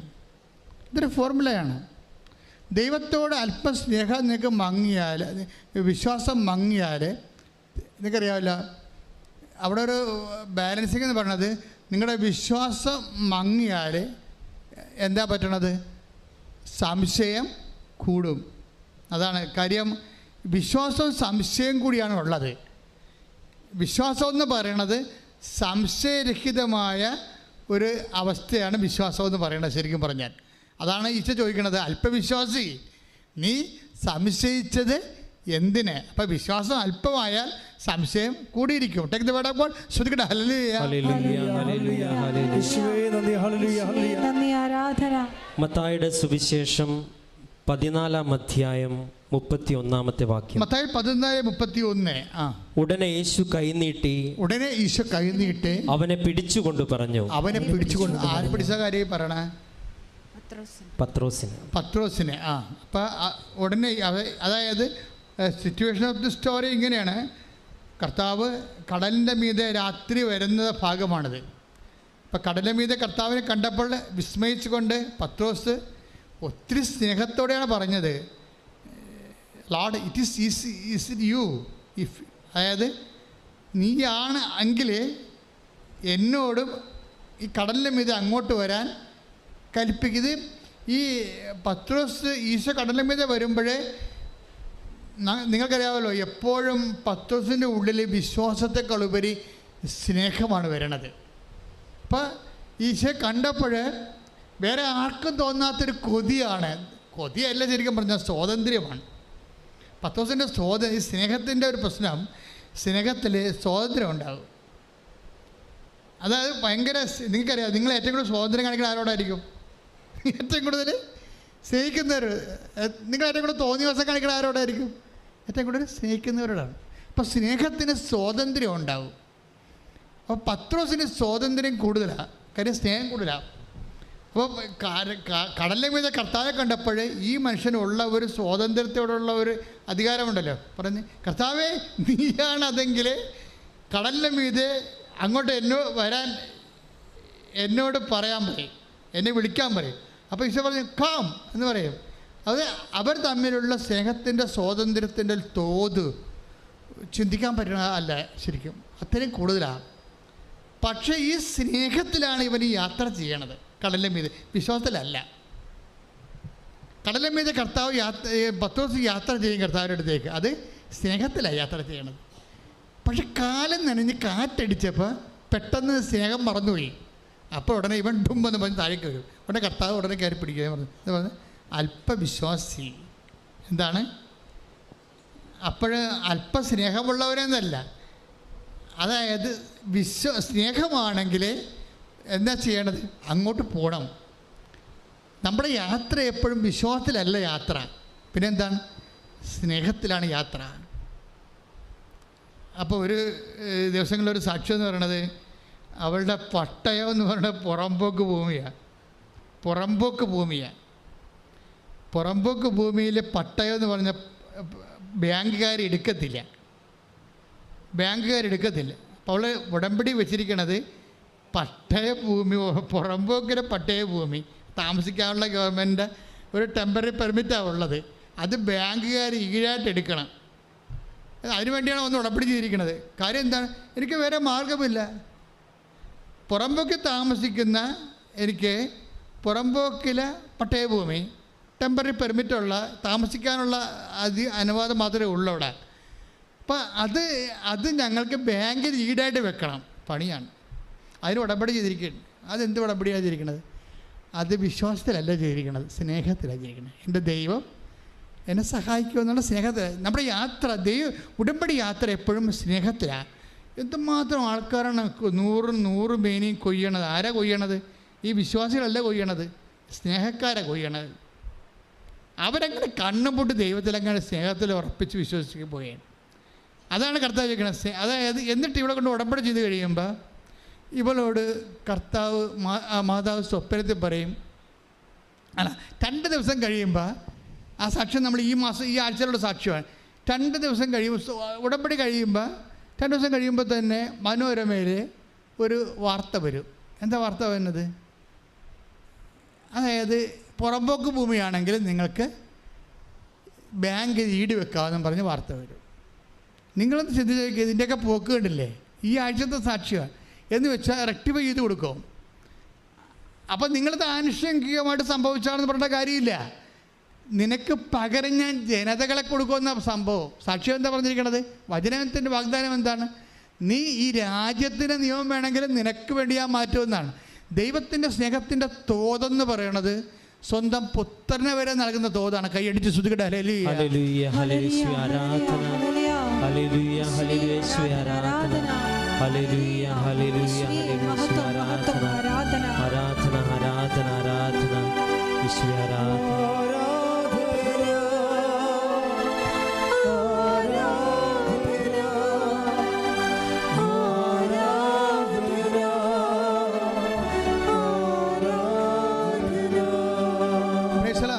ഇതെന്ത് സംഭവിച്ചാലേ അതിനുശേഷം പെട്ടെന്ന് ഇവിടെ കൊണ്ടുപോയി കൊടുത്ത് ലോണാക്കും, അത് കിട്ടുകയും ചെയ്യും. പക്ഷേ ആ സ്റ്റോറി പോണ പോക്ക് കണ്ടില്ലേ? സ്റ്റോറി തുടങ്ങണത് എങ്ങനെയാണ്? ഇതിങ്ങനെ സ്റ്റോറി പുരോഗമിക്കണത് എങ്ങനെയാണ്? ഇതെല്ലാം 10 ദിവസം കടലിൻ്റെ മീതെ സ്നേഹത്തോടെ യാത്ര ചെയ്ത പോലുള്ള ഉടമ്പടി യാത്രയാണ് ഈ സംഭവം. ഇങ്ങനെ യാത്ര ചെയ്ത് കഴിഞ്ഞിട്ട് ഒരു സമയത്ത് മാതാവ് ഇവരോട് പറയും, കമ്മ്യൂണിക്കേഷൻ മാതാവ് പറയും, നീ ചെന്ന ആ കൊടുത്ത പട്ടയം തിരിച്ചു വാങ്ങിക്കാൻ പറയും. കൊടുത്ത പട്ടയം തിരിച്ച് വാങ്ങിക്കാൻ. എന്നിട്ട് ഇവിടെ മാതാവ് പറഞ്ഞതല്ലേ എന്നും പറഞ്ഞ് ബാങ്കിൻ്റെ അടുത്ത് ചെല്ലും. അപ്പോൾ 15,000 രൂപയെ അടച്ചിട്ടുള്ളൂ, ബാക്കിയെല്ലാം കടമായിട്ട് കിടക്കുകയാണ്. അപ്പോൾ ഇവിടെ വന്നപ്പോൾ ഡോക്ടർ എന്താ മാനേജർ ചോദിക്കും, എന്തിനാ വന്നത്? അതാ പട്ടയം തിരിച്ചു തരാം. ആ തരാവേ, ആ മൊത്തം കാശ് അടച്ചേക്കാൻ പറഞ്ഞു. അപ്പോൾ ഇവിടെ ചമ്മി പോകും. അപ്പോൾ മാതാവ് ഞാൻ ചമ്മിയല്ല, നീ പറഞ്ഞിട്ട് അത് പറഞ്ഞോളൂ ശരിയാണല്ല, പൈസ മൂന്ന് നടക്കാതെ ഇങ്ങനെ പട്ടണം തന്നെ. ഇവൾ മാനേജറിൻ്റെ പട്ടം ചേർന്ന് ചിന്തിക്കാൻ തുടങ്ങും. അപ്പോൾ കുറച്ച് കഴിയുമ്പോൾ മാനേജർ വിളിക്കുകയും പറയും, ആ കുഴപ്പമില്ല പട്ടയം കൊണ്ടുപോയി കൊള്ളാൻ പറയും. നമ്മളിതൊക്കെ കേൾക്കുമ്പോൾ നമുക്ക് തലക്ക് മരവിപ്പിച്ചു പോകും. ശരിയാ സംഭവം. ഉടനെ മാനേജർ ഇവർക്ക് പട്ടയം കൊടുക്കും. അതായത് നമ്മൾ ഉടമ്പടി വിഹിതമായിട്ട് ഇവളോടാണ് പറഞ്ഞിരിക്കണത്, പോയി പട്ടയം മേടിച്ചോളാം, പൈസ അടച്ചിട്ടില്ല. ആദ്യം ഈ പട്ടയം അടക്കാമെന്ന് പറഞ്ഞ്, അപ്പോൾ ഇത് ഈ മനുഷ്യന്മാരെ അനുഭവിക്കുന്ന സാധാരണ മനുഷ്യനാണ് നീയെങ്കിലും നീ അനുഭവിക്കുന്ന സാധാരണ വിഷയങ്ങളിൽ പോലും അസാധാരണമായിട്ടാണ് ഉടമ്പടി ദൈവം ഇടപെടണത്. കൈ ഇടിച്ചു സുഖിക്കട്ടെ. ഹല്ലേലൂയ ഹല്ലേലൂയ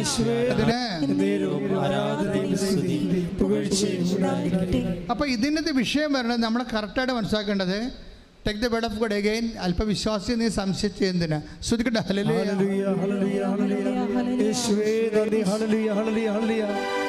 മത്തായിയുടെ സുവിശേഷം 14-ാം അധ്യായം 31-ാമത്തെ വാക്യം. മത്തായി 14:31. ഉടനെ യേശു കൈനീട്ടി, ഉടനെ ഈശോ കൈനീട്ടി അവനെ പിടിച്ചുകൊണ്ട് പറഞ്ഞു, അല്പവിശ്വാസി നീ സംശയിച്ചതെന്ത്? അപ്പോൾ ഇവിടുത്തെ പ്രോബ്ലം വന്നിരിക്കുന്നത് വിശ്വാസവും സംശയം ഒരുമിച്ച് വസിക്കുന്ന ഒരു വിഷയമാണ്. അപ്പോൾ നമ്മളെപ്പോഴും ടാർഗറ്റ് ചെയ്യേണ്ടത് എന്തിനാണ്? വിശ്വാസം കുറഞ്ഞാൽ സംശയം കൂടിക്കൊണ്ടിരിക്കും. അപ്പോൾ ഈ സംശയത്തെ നമ്മൾ ടാർഗറ്റ് ചെയ്യണോ വിശ്വാസത്തെ ടാർഗറ്റ് ചെയ്യണോ എന്ന് ചോദിച്ചു കഴിഞ്ഞാൽ ഞാൻ പറയും സ്നേഹത്തെ ടാർഗറ്റ് ചെയ്യാൻ പറയും. എന്താ കാര്യം? ഈ പത്രോസ് ആദ്യം ഈ ആക്ഷൻ കാണിക്കുന്നത് ഒരു സ്വാതന്ത്ര്യത്തിൻ്റെ ഭാഗമായിട്ടാണ്. ആരിലുള്ള? യേശുവിലുള്ള സ്നേഹത്തിലുള്ള സ്വാതന്ത്ര്യമാണ്. ഇവിടെ എല്ലാം നടക്കണ ഇതാണ്. ഈ ഉടമ്പടിയിൽ ആൾക്കാർ ഹാർവസ്റ്റ് ചെയ്യുന്ന എല്ലാം വലിയ സ്നേഹിതകളും സ്നേഹിതന്മാരുമാണ് ദൈവത്തിൻ്റെ ഹാർവസ്റ്റ് ചെയ്യണത്. അത് കെസിയുടെ സാക്ഷ്യം എന്ന് വെച്ച് കഴിഞ്ഞാൽ കെസിയുടെ അപ്പൻ ജോലിക്ക് പോകും, പഴയതുപോലെ ആവും. പഴയതുപോലെ ആയി കുറച്ച് കാലം കഴിയുമ്പോൾ കെസിയുടെ കുഞ്ഞിനെ അതിന് ഉടമ്പടിയിലുള്ളതാണത് ആ വിഷയം. അതാണ് ഉടമ്പടി എടുക്കാനുള്ള പ്രധാനപ്പെട്ട കാരണം. ആ കൊച്ചു നിരങ്ങണില്ല, നിൽക്കണില്ല, നടക്കണില്ല. അപ്പോൾ നിരങ്ങത്തുമില്ല, നിൽക്കത്തുമില്ല, നടക്കത്തുമില്ല. ഇപ്പോൾ എല്ലാവരും പറഞ്ഞ് ഈ കൊച്ച് എപ്പോഴും ഇങ്ങനെ തന്നെയായിരിക്കും എന്ന് പറഞ്ഞു. പക്ഷെ അത് ഉടമ്പടി വെച്ചിട്ടുണ്ട്. എൻ്റെ കുഞ്ഞ് നടക്കണമെന്ന് ഈശോയോട് പറഞ്ഞിട്ടുണ്ട്. പക്ഷേ എന്താ പ്രോബ്ലം എന്ന് വെച്ച് കഴിഞ്ഞാൽ ഉടമ്പടിയിലൊക്കെ ഈ പ്രവർത്തനങ്ങളൊക്കെ നടക്കുന്നുണ്ടെങ്കിലും കൊച്ചിനൊരു മാറ്റമില്ല.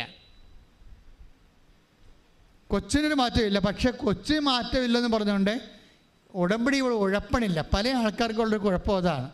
അവർ ഉടമ്പടി വെച്ച കാര്യത്തിന് നീക്കുപോക്കില്ലെങ്കിൽ ദൈവം പോലും അറിയാത്ത രീതിയിൽ ഇവർ ന്യൂട്രായിട്ട് ഉടമ്പടി ചവിട്ടി പിടിക്കും. ഒന്നെങ്കിൽ രാവിലെ കൊടുക്കേണ്ട ഉടമ്പടി വെയിൽ താറട്ടെന്ന് വിചാരിച്ചുകൊണ്ടിരിക്കും. നിങ്ങൾ ഇപ്പോൾ പത്രം കൊടുക്കേണ്ടതാണ്. ചില ആൾക്കാർ വെയിലത്താണെങ്കിലും പത്രം കൊടുക്കും. ചില ആൾക്കാർ പറയും വെയിൽ താറട്ടെന്ന് പറയും. വെയിലും താറുമ്പോൾ ഞങ്ങളുടെ പത്രം ആറ്റിക്കൊണ്ടങ്ങനെ ഇരുന്നപ്പോൾ പറയുമ്പോൾ അപ്പോൾ വെയിൽ താറും. അപ്പോൾ ആരെങ്കിലും കൂടെ കൂട്ട് വരട്ടെന്ന് പറയും. ഇങ്ങനെ വാദപ്പനിക്കാർ ഒത്തിരി പേർ ഉടമ്പടി എടുത്തിട്ടുണ്ട്. അപ്പം ദൈവത്തെ അറിയാമല്ലോ, ഇതിൻ്റെ അകത്തെല്ലാം സ്നേഹം അളക്കപ്പെടും. ചില ആൾക്കാർ വെയിലെങ്കിൽ വെയിൽ കർത്താവിൻ്റെ ജോലിയല്ലെന്ന് വിചാരിച്ചുകൊണ്ട് ചാടിക്കയറി കൊടുക്കും. ഇവരാണ് ഹാർവസ്റ്റ് ചെയ്യണത് ഇതിൻ്റെ അകത്ത്. കാര്യം നമ്മളുടെ സൗകര്യവും തഞ്ചവും താളവും ഒക്കെ വെച്ചുകൊണ്ട് ഉടമ്പടി ചെയ്യുമ്പോൾ സ്വാഭാവികമായിട്ട് നമ്മൾ തന്നെ ഉടമ്പടിനെ ചവിട്ടി പിടിക്കും, താത്തി കൊണ്ടുവരും, വർക്കൗട്ട് ചെയ്യത്തില്ല. കാര്യം നിങ്ങളുടെ സ്നേഹത്തിൻ്റെ ചൂട്, ദൈവത്തോടുള്ള വിഷയം, അത് ചെയ്താൽ മതിയല്ല, എപ്പോഴാലും ചെയ്താൽ മതിയല്ല എന്നാണ് നിങ്ങൾ വിചാരിക്കണത്. പക്ഷേ അതിൻ്റെ അർത്ഥം ഒക്കുമ്പോൾ ഒക്കട്ടെ എന്നാണ് വിചാരിക്കുന്നത്. അതിൻ്റെ അർത്ഥം നിങ്ങൾക്ക് ദൈവത്തോടുള്ള സ്നേഹം തണുത്തു പോയെന്നാണ് എൻ്റെ അർത്ഥം. മറിച്ച് ദൈവത്തോട് സ്നേഹം തീഷ്ണമായിട്ട് നിൽക്കുന്ന ആൾക്കാരാണെങ്കിൽ ചൂടും മഴയും വെയിലും ഒന്നും നോക്കാതെ, ഇപ്പം ചിലരില്ല ഞായറാഴ്ച കുർബാനയ്ക്കില്ലേ, ഞായറാഴ്ച കുർബാനയ്ക്ക് വേണ്ടി എലി മാളത്തിൽ നിന്ന് പുറത്ത് പറന്ന് മേഘത്തോട്ട് നോക്കണ പോലെ നോക്കും, പുറത്തേക്ക് പോകും, പിന്നെയും കുടയും പിടിച്ച് വരും, പുറത്തോട്ട് നോക്കും, പിന്നെ പോകാമെന്ന് നിൽക്കും, മഴ തോരട്ടെ എന്ന് പറയും. ഇങ്ങനെ തോർന്ന് അവരുടെ ഉദ്ദേശം എന്താ? മഴ തോർന്ന അനുസരിച്ചുകൊണ്ട് അവിടെ പ്രസംഗം തീരും, അപ്പം എത്താം. അതാണ് ഉദ്ദേശിക്കണത്.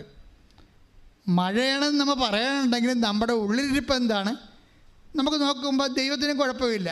എന്താണ്? മഴയത് കൊണ്ടല്ലേ പോണത്, കുടയില്ലല്ല. അപ്പം അതുകൊണ്ട് പക്ഷേ നമ്മുടെ ഉദ്ദേശം എന്താ?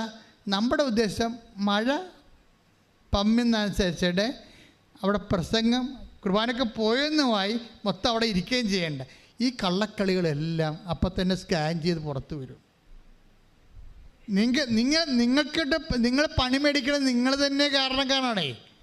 നിങ്ങളുടെ തന്നെ കള്ളത്തരങ്ങൾ കാരണമാണ് ഉടമ്പടിയിൽ ലാഗ് ചെയ്ത് പോണത്. എനിക്ക് കാലെ പിടിച്ച് പറയാനുള്ള കാര്യം, ഉടമ്പടി എടുക്കുന്നുണ്ടെങ്കിൽ ഇത് സത്യസന്ധമായിട്ട് പിന്നെ ദൈവത്തിൻ്റെ തിരുസന്നിധിയിൽ തോക്കാതെ നിൽക്കണം. എന്ന് വെച്ചാൽ നമ്മളായിട്ട് നമുക്കൊരു നെഗറ്റീവ് മാർക്ക് വീഴാത്ത രീതിയിൽ തീഷ്ണമായിട്ട് നിൽക്കുക, പ്രാർത്ഥിക്കുക. കർത്താവായ ദൈവമേ, കർത്താവായ ദൈവമേ, ഏത് സാഹചര്യത്തിലും ദൈവസ്നേഹത്തോടെ ശുശ്രൂഷ ചെയ്യാൻ എന്നെ സഹായിക്കണമേ. എന്നെ അഭിഷേകം ചെയ്യണമേ. ശ്രദ്ധിക്കട്ടെ. ഹല്ലേലൂയ, ഹല്ലേലൂയ, ഹല്ലേലൂയ, ഹല്ലേലൂയ, ഹല്ലേലൂയ, ഹല്ലേലൂയ, യേശുവേ, ഹല്ലേലൂയ, ഹല്ലേലൂയ. ഇപ്പം നിങ്ങൾ ഇവിടുന്ന് ധ്യാനം കഴിഞ്ഞിട്ട് വേർത്തൊരിച്ച് ചാടി പുറത്ത് വീണ്, അപ്പോഴുണ്ട് നിങ്ങളുടെ ട്രിവാൻഡ്രം വണ്ടി നിങ്ങൾ ചെല്ലുമ്പോൾ തന്നെ നിങ്ങളുടെ പിടിച്ചില്ലെന്ന രീതി വണ്ടി പോയി. അപ്പോൾ ഉടനെ ഡ്രൈവറിൻ്റെ തന്തയ്ക്ക് വിളിച്ചിട്ട് അവിടെ നിൽക്കും. നിങ്ങളുടെ ഉടമ്പടി ധ്യാനം എല്ലാം അവിടെ വെച്ച് ഉടയും. ഉടമ്പടി നിങ്ങളുടെ യഥാർത്ഥ നിങ്ങൾ ആരാണെന്നുള്ളത് പുറത്തു വരിക്കണം സാധനം. അങ്ങനെ വരാൻ വേണ്ടി തന്നെയാണ് ഇങ്ങനെയുള്ള ഇൻസിഡൻറ്റ് സംഭവിക്കുന്നത്. അപ്പം നിങ്ങളെന്താ ചെയ്യണത്? ആ വണ്ടി വിട്ടുപോയി. അതെന്ത് ചെയ്യണം? കുറച്ച് നേരം കൂടി കാത്തു നിൽക്കണം. ഞാൻ കർത്താവിനുള്ള സ്നേഹത്തെ പ്രതി ഞാൻ കാത്തു നിൽക്കും ഈ വെയിലത്ത്. ആ സംഭവം നിങ്ങൾക്കുണ്ടായ ക്ലേശങ്ങളെ കർത്താവിൻ്റെ സ്നേഹത്തിൻ്റെ അക്കൗണ്ടിലേക്ക് ഉടനെ വരവ് വെച്ച് എഴുതി മാറ്റണം. ഇങ്ങനെയാണ് സ്നേഹത്തെ വളരണത്. പീഡിയ അല്ല ദൈവൻ്റെ തന്തയ്ക്ക് വിളിച്ചൊരു കാര്യമില്ല. മറിച്ച് എനിക്കുണ്ടായിരുന്ന ക്ലേശത്തെ അത് ആരിൽ നിന്നുണ്ടായാലും, വീട്ടിലുണ്ടായാലും വഴിയിലുണ്ടായാലും ഇവിടെ നിന്നുണ്ടായാലും, ക്ലേശമെന്ന് വെച്ചാൽ ബേസിക്കായിട്ട് നോക്കുമ്പോൾ എന്താണത്? കുരിശാണ്. ക്രിസ്തു കുരിശിനെ എന്ത് ചെയ്തു? അത് മതി.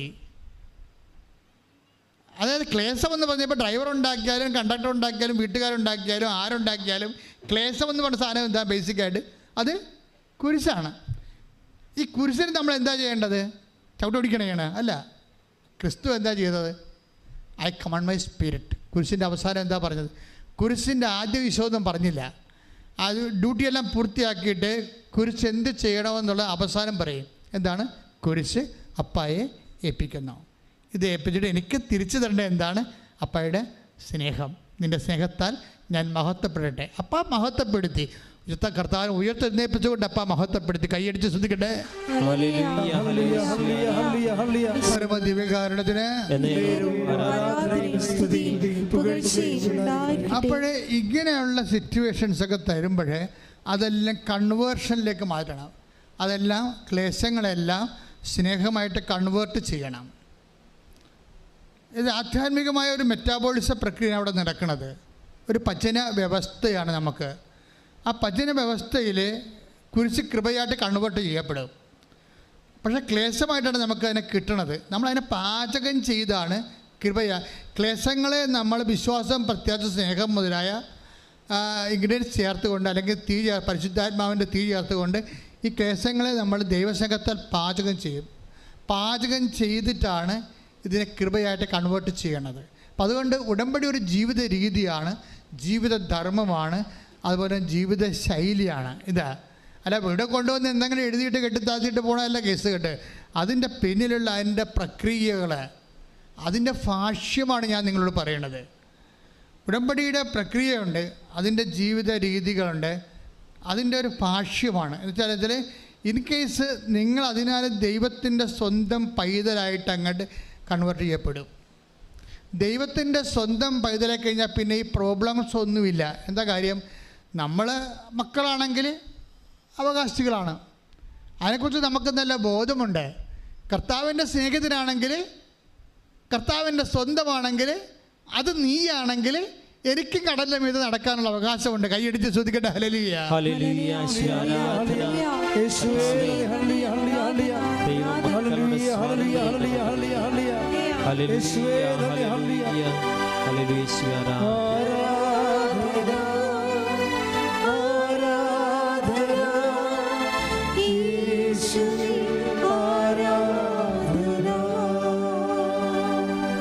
പരിശുദ്ധ പരമ ദിവ്യകാരുണ്യത്തിന്. അപ്പോൾ ഡോക്ടർ കെസ്യയോട് പറഞ്ഞു, ഈ കുട്ടി നടക്കാനുള്ള സാധ്യത കുറവാണെന്ന് പറഞ്ഞു. അതാണ്. പക്ഷേ പിറ്റേ ദിവസം ദിവ്യകാരുണ്യനാഥനെ നിത്യാരാധനയിൽ കെസ്യ കാണുന്നൊരു കാഴ്ചയുണ്ട്. അപ്പോൾ ഡോക്ടർ ഇങ്ങനെ പറഞ്ഞതിൻ്റെ സങ്കടം അവളുടെ മനസ്സിലുണ്ട് ഭയങ്കരമായിട്ട്. അപ്പോൾ ദിവ്യകാരുണ്യനാഥനെ കാണുമ്പോൾ കെസ്യ പറയും, ഞാൻ ഉടമ്പടിയുടെ കാര്യം അമ്മ നിന്നോട് പറഞ്ഞിട്ടില്ല എന്ന് ചോദിക്കും. സി,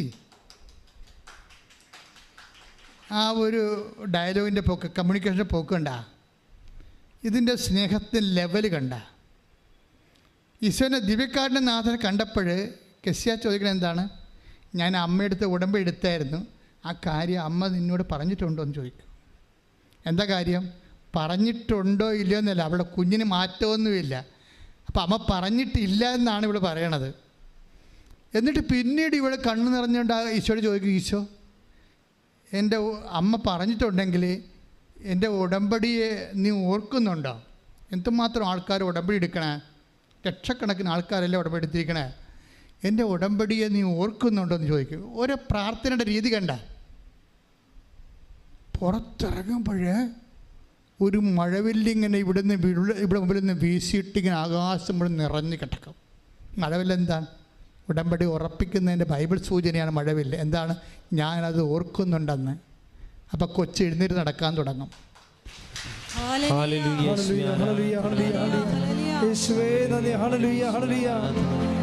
ഉടമ്പടിയുടെ പുസ്തകം 9-ാം അധ്യായം 16-ാമത്തെ വാക്യം. 29:16. മേഘങ്ങളിൽ മഴവില്ല് തെളിയുമ്പോൾ ഭൂമുഖത്തുള്ള എല്ലാ ജീവജാലങ്ങളുമായി ചെയ്ത എന്നേക്കുമുള്ള ഉടമ്പടി ഞാൻ ഓർക്കും.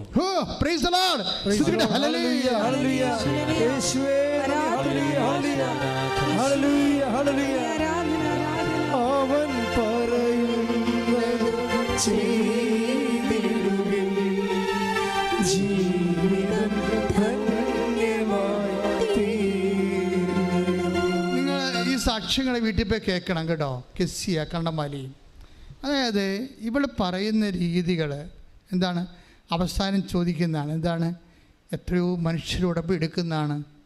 കെസിയയുടെ ഉടമ്പടി നീ ഓർക്കുന്നുണ്ടോ എന്ന് ചോദിക്കണമെങ്കിൽ, അതും ദിവ്യക്കാരുടെ നാഥനോട് ചോദിക്കണമെങ്കിൽ എന്തുമാത്രം സ്നേഹം ഉണ്ടാകണം, ഈശോയോട് എന്ത് ബന്ധമുണ്ടാകണം. അങ്ങനെ ആ ബന്ധത്തിൽ ചോദിക്കുമ്പോഴാണ്, പുറത്തോട്ടിറങ്ങുമ്പോഴാണ് മഴവില്ല് ഒരറ്റം തൊട്ട് മേഘത്തെ നിറഞ്ഞു നിൽക്കുന്നത്. മഴവില്ല് എന്താ പറയുന്നത്? എന്താണ്?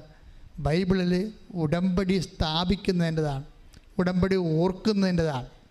ആ ഓർക്കുന്ന ചോദ്യത്തിന് ദൈവം ആ വാക്കിൽ തന്നെ ഉൽപ്പത്തി 9:16 അനുസരിച്ച് കൊണ്ട് ഈ മഴവില്ല് മേഘങ്ങളിൽ കാണുമ്പോൾ നീ മനസ്സിലാക്കണം, ഞാൻ എനിക്കും തമ്മിൽ സ്ഥാപിച്ച ഉടമ്പടി ഞാൻ ഓർക്കുമെന്ന്.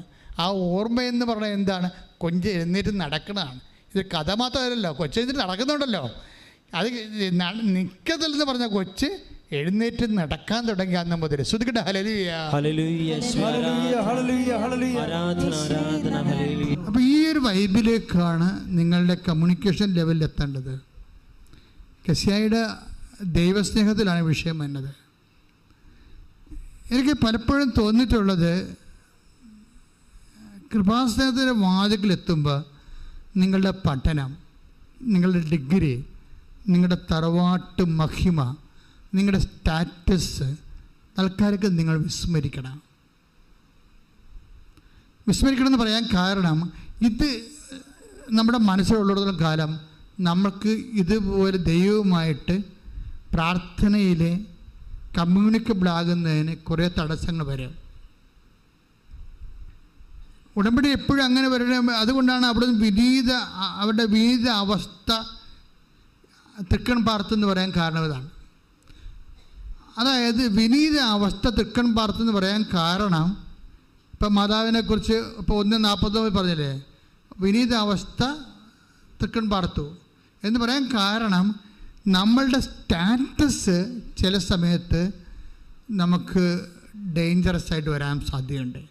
കാരണം നമ്മൾ ഒരു പരിധി കഴിഞ്ഞാൽ പിന്നെ റിലേഷൻസ്, ഇപ്പോൾ ദൈവത്തെക്കുറിച്ച് പഠിച്ചിട്ടുള്ള ആൾക്കാരില്ലേ, അവർക്ക് കെസിയയെ പോലെ പ്രാർത്ഥിക്കാൻ പറ്റത്തില്ല. കാരണം അവർ ബുദ്ധി കൊണ്ട് പ്രാർത്ഥിക്കുന്ന ആൾക്കാരാണ്. ബുദ്ധി കൊണ്ട് പ്രാർത്ഥിച്ചാൽ ഉണ്ടാകുന്ന പ്രോബ്ലം എന്ന് വെച്ച് കഴിഞ്ഞാൽ, പ്രാർത്ഥന വിശ്വാസത്തെക്കാൾ ഉപരി പ്രാർത്ഥനയുടെ ഇന്ധനം ദൈവസ്നേഹമാണ്. ദൈവസ്നേഹമെന്ന് പറയുമ്പോൾ അതിൽ എന്തും പറയാനും എന്തും ചോദിക്കാനും എന്തും ചെയ്യാനുമുള്ള സ്വാതന്ത്ര്യം അതിൻ്റെ ചേരുവകയുടെ ഭാഗമാണ്. അതുകൊണ്ടാണ് പത്രോസ് എന്തും ചെയ്ത് കളയണത്. അങ്ങാണെങ്കിൽ പിന്നെ എന്താ, ഞാനും അങ്ങോട്ട് വരട്ടെ എന്ന് പറയും. അത്രയും സ്വാതന്ത്ര്യം യോഹന്നാന് ഇല്ല. അത്രയും സ്വാതന്ത്ര്യം ആ വള്ളത്തിലുള്ള ആർക്കും ഇല്ല.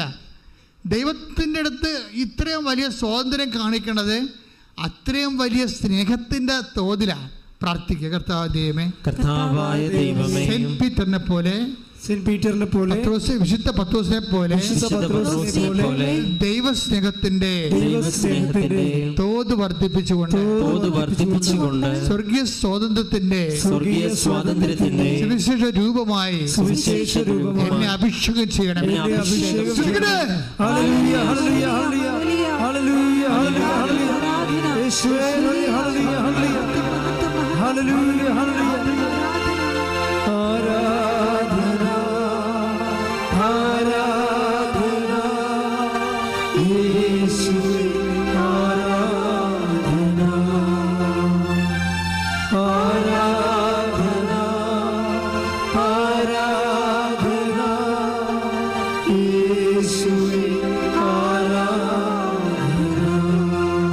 പരിശുദ്ധ പരമ ദിവ്യകാരുണ്യത്തിന്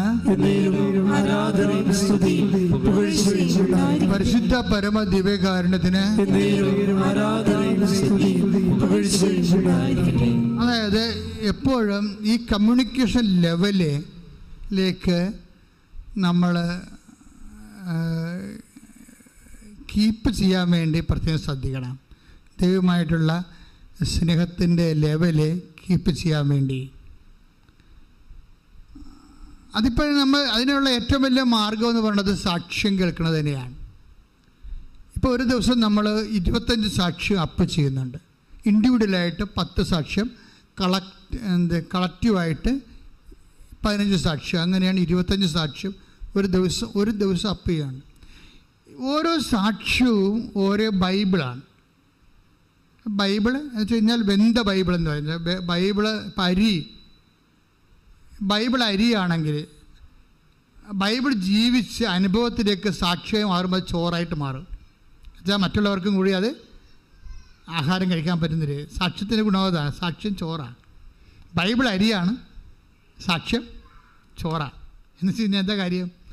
ബൈബിൾ ആട്രിബ്യൂട്ട് ചെയ്തിരിക്കുന്നതാണ്, അപ്ലൈഡ് ചെയ്തിരിക്കുന്നതാണ്. ആ ബൈബിൾ അപ്ലൈ ചെയ്ത് കഴിയുമ്പോൾ അവൻ്റെ അപ്ലൈ ചെയ്യുന്ന വ്യക്തിയുടെ വിശ്വാസം, അപ്ലൈ ചെയ്യുന്ന വ്യക്തിയുടെ സ്നേഹം, അപ്ലൈ ചെയ്യുന്ന വ്യക്തിയുടെ പ്രത്യാശ, അതിനകത്ത് അവരുടെ ലെവലിലെ പ്രത്യാശ അതിനകത്ത് ഇൻവെസ്റ്റ് ചെയ്യും. ഇതിലാണ് ഈ പാചകം ചെയ്ത് കഴിയുമ്പോഴാണ് അവർക്കൊരു സാക്ഷ്യാനുഭവം, ദൈവത്തെ അവർക്ക് അനുഭവിക്കാൻ പറ്റുന്നത്. ദൈവത്തെ അനുഭവിക്കാനെങ്കിൽ എപ്പോഴും നമുക്ക് ഒരു ഇഷ്യൂ ബേസ്ഡ് ആയിട്ടുള്ള ഉടമ്പടി അഡ്രസ്സ് ചെയ്യണത് ഇഷ്യൂ ബേസ്ഡ് ആയിട്ടുള്ള ഒരു ജീവിതത്തിൽ ദൈവത്തെ അനുഭവിക്കുന്ന രീതികളാണ്. ഉടമ്പടി നമ്മൾ അഡ്രസ്സ് ചെയ്യണത് ഇഷ്യൂ ബേസ്ഡ് ആയിട്ടുള്ള ജീവിതത്തിൽ ദൈവത്തെ അനുഭവിക്കുന്ന രീതികളാണ്. അത് ഭയങ്കര തീക്ഷ്ണമായിരിക്കും. എന്താ കാര്യം വെച്ചാൽ, വേണേ ഒരു പായൊക്കെ എടുത്തുകൊണ്ട് വെറുതെ യോഗ ഇരിക്കണ പോലെ ഇരുന്ന് നമുക്ക് ഏതെങ്കിലും വചനമൊക്കെ ധ്യാനിച്ചും അത് പിന്നെയും പറഞ്ഞുമൊക്കെ ഒരു ബൗദ്ധികമായിട്ടുള്ള ആശയപരമായ അനുഭവങ്ങൾ ഉണ്ടാക്കാം. പക്ഷേ ഇറങ്ങി പ്രവർത്തിക്കാൻ പറ്റത്തില്ല. ഈ ലോകത്ത് ഇറങ്ങി പ്രവർത്തിച്ചിരിക്കുന്നവർ, കർത്താവിന് വേണ്ടി ഇറങ്ങി പ്രവർത്തിച്ചിരിക്കുന്ന എല്ലാവരും, അതാണ് നമ്മൾ ക്ലാസ് റൂമിൽ ഇന്ന് ഈ പ്രഭുത്വ സഭയുടെ ഒരു കുഴപ്പം. ഇത് മിക്കവാറും ക്ലാസ് റൂമിൽ കെട്ടിക്കിടക്കുന്ന ദുഷ്ട വെള്ളം പോലെയാണ്. അത് കറക്റ്റായിട്ട് കൈകാര്യം ചെയ്യുന്നില്ല എന്നുണ്ടെങ്കിൽ എൻ്റയർ ലോകത്തിന് അതുകൊണ്ട് പ്രായോഗികമായിട്ടുള്ള പ്രയോജനം ഉണ്ടാകത്തില്ല. എന്നുവെച്ചാൽ യേശുവിനെ അറിയിക്കുക, ലോകത്തിൽ യേശുവിനെ കൈമാറുക, മറ്റുള്ളവരുടെ മുമ്പിൽ യേശുവിൻ്റെ സാക്ഷിയായി ജീവിക്കുക. ചിലപ്പോൾ 5-6 പേരുടെ മുമ്പിലൊക്കെ സാക്ഷിയായിട്ട് ജീവിക്കാം. അങ്ങനെയല്ല. ഉടമ്പടിയിലൊരു സാക്ഷ്യം പറയുമ്പോൾ അതൊരു 50,000 പേര് കണ്ടാൽ നീ 50,000 പേരുടെ മുമ്പിൽ കർത്താവിൻ്റെ സാക്ഷിയാണ്. 50,000 പേര്. അപ്പം നിങ്ങളെന്താ പറയേണ്ടത്? കർത്താവേ, ഈ വർഷം 2024 ഒരു 10 ലക്ഷം പേരുടെ മുമ്പിൽ നീ എന്നെ സാക്ഷിയാക്കണമേ.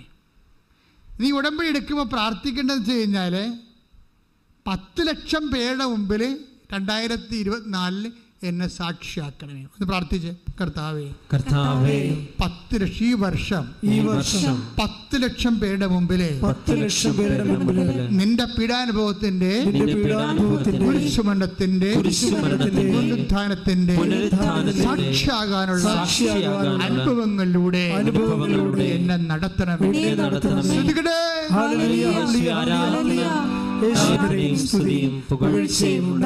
നേരത്തെ ഞാനൊരു സാക്ഷ്യം പറഞ്ഞില്ലേ? എന്താ പറഞ്ഞത്? ഒരു മോളയുടെ മാതാവ് പറഞ്ഞു, എന്താ പറഞ്ഞത്?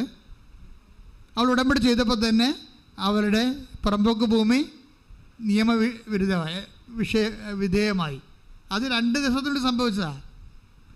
അത് കഴിഞ്ഞപ്പോൾ മാതാവ് എന്താ പറഞ്ഞത്? ഞാനൊക്കെ കൊടുത്ത് ലോൺ എടുത്തിട്ട് കടങ്ങൾ പരിഹരിക്കാൻ പറഞ്ഞു. കടങ്ങൾ പരിഹരിച്ച് കഴിഞ്ഞപ്പോൾ കമ്മ്യൂണിക്കേഷനാണ് നമ്മുടെ സബ്ജക്റ്റ്. എന്താണ്? കവനൻ്റ് ആൻഡ് കമ്മ്യൂണിക്കേഷൻ, ഉടമ്പടിയും അതായത് വിനിമയവും. അപ്പോൾ എന്താ സംഭവം എന്ന് വെച്ച് കഴിഞ്ഞാൽ, അത് കഴിഞ്ഞപ്പോൾ ഇവരോട് പറഞ്ഞ് 15 രൂപ അടച്ച്. അപ്പോൾ പറഞ്ഞാൽ എന്താണ്? നീ പോയി തിരിച്ച് വാങ്ങിക്കുക പട്ടയം മേടിക്കാൻ വേണ്ടി മാതാവ് പറഞ്ഞ പോലെ ഓടി. അവളുടെ പേര് ഇവിടെ എടുത്തിട്ടുണ്ട്, അതായത് പുഷ്പ, കാസർഗോഡ്. ഈ ആഴ്ചത്തെ സാക്ഷിയാണ്. അപ്പോഴേ എന്നെ സംഭവിച്ചു കഴിഞ്ഞാൽ, അവളവിടെ ചെന്നപ്പോഴാണ് മാനേജറിനോട് പട്ടയം ചോദിച്ചപ്പോൾ മാനേജർ പറഞ്ഞ് പട്ടയം തരാം, പൈസ എല്ലാം ലോൺ എടുത്ത പൈസ മൊത്തം അടക്കുക. അപ്പോഴാണ് ഇവിടെ ചമ്മിപ്പോയത്. മാതാവേ എന്നെ ചമ്മിച്ചാന്ന് ചോദിച്ചു. അതാ കമ്മ്യൂണിക്കേഷൻ. ഉടനെ അവിടെ ഇരുന്നേച്ച് ചോദിക്കും, മാതാവേ എന്നെ ചമ്മിച്ച, നീ പറഞ്ഞു കേട്ടല്ലോ ഞാൻ വന്നത്.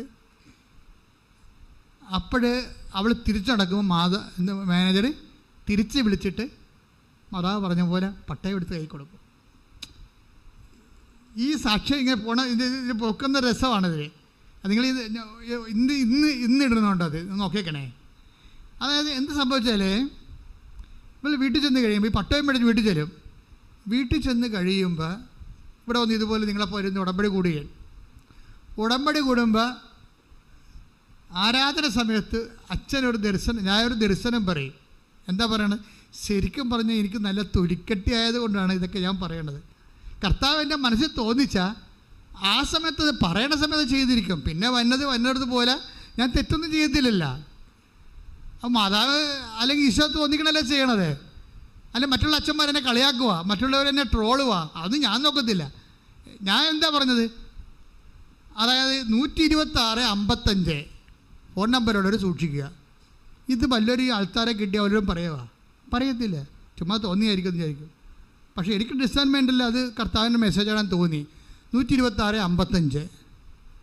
അപ്പോഴേ ഇതിൻ്റെ തിരുന്ന് ഈ നമ്മൾ പറഞ്ഞ പുഷ്പ ഇതിൻ്റെ തിരുപ്പുണ്ടായിരുന്നു. പുഷ്പ പറയും, ഇത് എൻ്റെ ഫോൺ നമ്പറാണല്ലോ. അതാ വിഷയം. കമ്മ്യൂണിക്കേഷൻ ഫോൺ കണ്ടില്ല, കവനൻ്റെ കമ്മ്യൂണിക്കേഷൻ. ഈ 126 എൻ്റെ നമ്പർ അവസാനിക്കണത്. എൻ്റെ ചേട്ടൻ്റെ നമ്പർ അവസാനിക്കുന്നത് 55. അപ്പോൾ ഇവിടെ ഇന്ന് ഭർത്താവിനോട് പറയും, ഇന്ന് കർത്താവ് കൃപാസനത്തിൽ ഒരു നമ്മുടെ കാര്യം പറഞ്ഞിട്ടുണ്ട്, നമുക്കെന്തോ സംഭവിക്കാൻ പോകുന്നുണ്ട്, നല്ല കാര്യം. അപ്പോൾ 126 എൻ്റെ നമ്പരാണ്, 55 ചേട്ടായിയുടെ നമ്പരാണ്. അപ്പോൾ ഉടനെ ഷൈജു വന്നുമ്പോൾ ഹസ്ബൻഡ് ചോദിക്കും, നമുക്ക് ലോട്ടറി അടിയിരിക്കും അല്ലേ? അതെനിക്കറിയാൻ പറഞ്ഞു പറയും. കാര്യം വേറെ മാർഗമൊന്നുമില്ല. പെര വെക്കാൻ വേണ്ടി വേറെ വീട് വെക്കാൻ വേണ്ടിയാണേ. വീട് വെക്കാനുള്ള കാരണം എന്താണെന്നറിയാമല്ലോ? വീട് വെക്കാൻ കാരണം വെച്ച് കഴിഞ്ഞാൽ, ഇവള് അടുക്കളയിൽ ഇരിക്കുമ്പോൾ മാതാവ് പറയും, ഇവിടെ ഇരുന്ന് കടുക് പൊട്ടിക്കല്ലേ, ഇപ്പം കടുക് പൊട്ടിച്ചോണ്ടിരിക്കുക, പറയിട്ടുകൊണ്ടിരിക്കുകയും, നീ അങ്ങോട്ട് ചെന്നേ ഭർത്താവിൻ്റെ അടുത്ത് ചെല്ലേ. ഉടനെ ഇവിടെ ചെല്ലുമ്പോൾ കർത്താവ് കിഴക്കോട്ട് നോക്കി ഇരിക്കുന്നു, ബാക്കിൽ പാമ്പിരിക്കണം. അവൾ ന്യൂട്രായിട്ട് ചേട്ടനെ വിളിച്ച് എഴുന്നേപ്പിച്ച് മാറ്റിയിട്ട് പാമ്പിനൊക്കെ തല്ലിക്കൊന്നുകളയും. പിന്നെ വേറെ ഒരു ദിവസം നോക്കുമ്പോൾ പാമ്പ് വീടിൻ്റെ മുകളിൽ കുത്തിയിരിക്കണം, വലിയ പാമ്പ്. അപ്പോൾ ഇവർക്ക് കരച്ചിലാവും.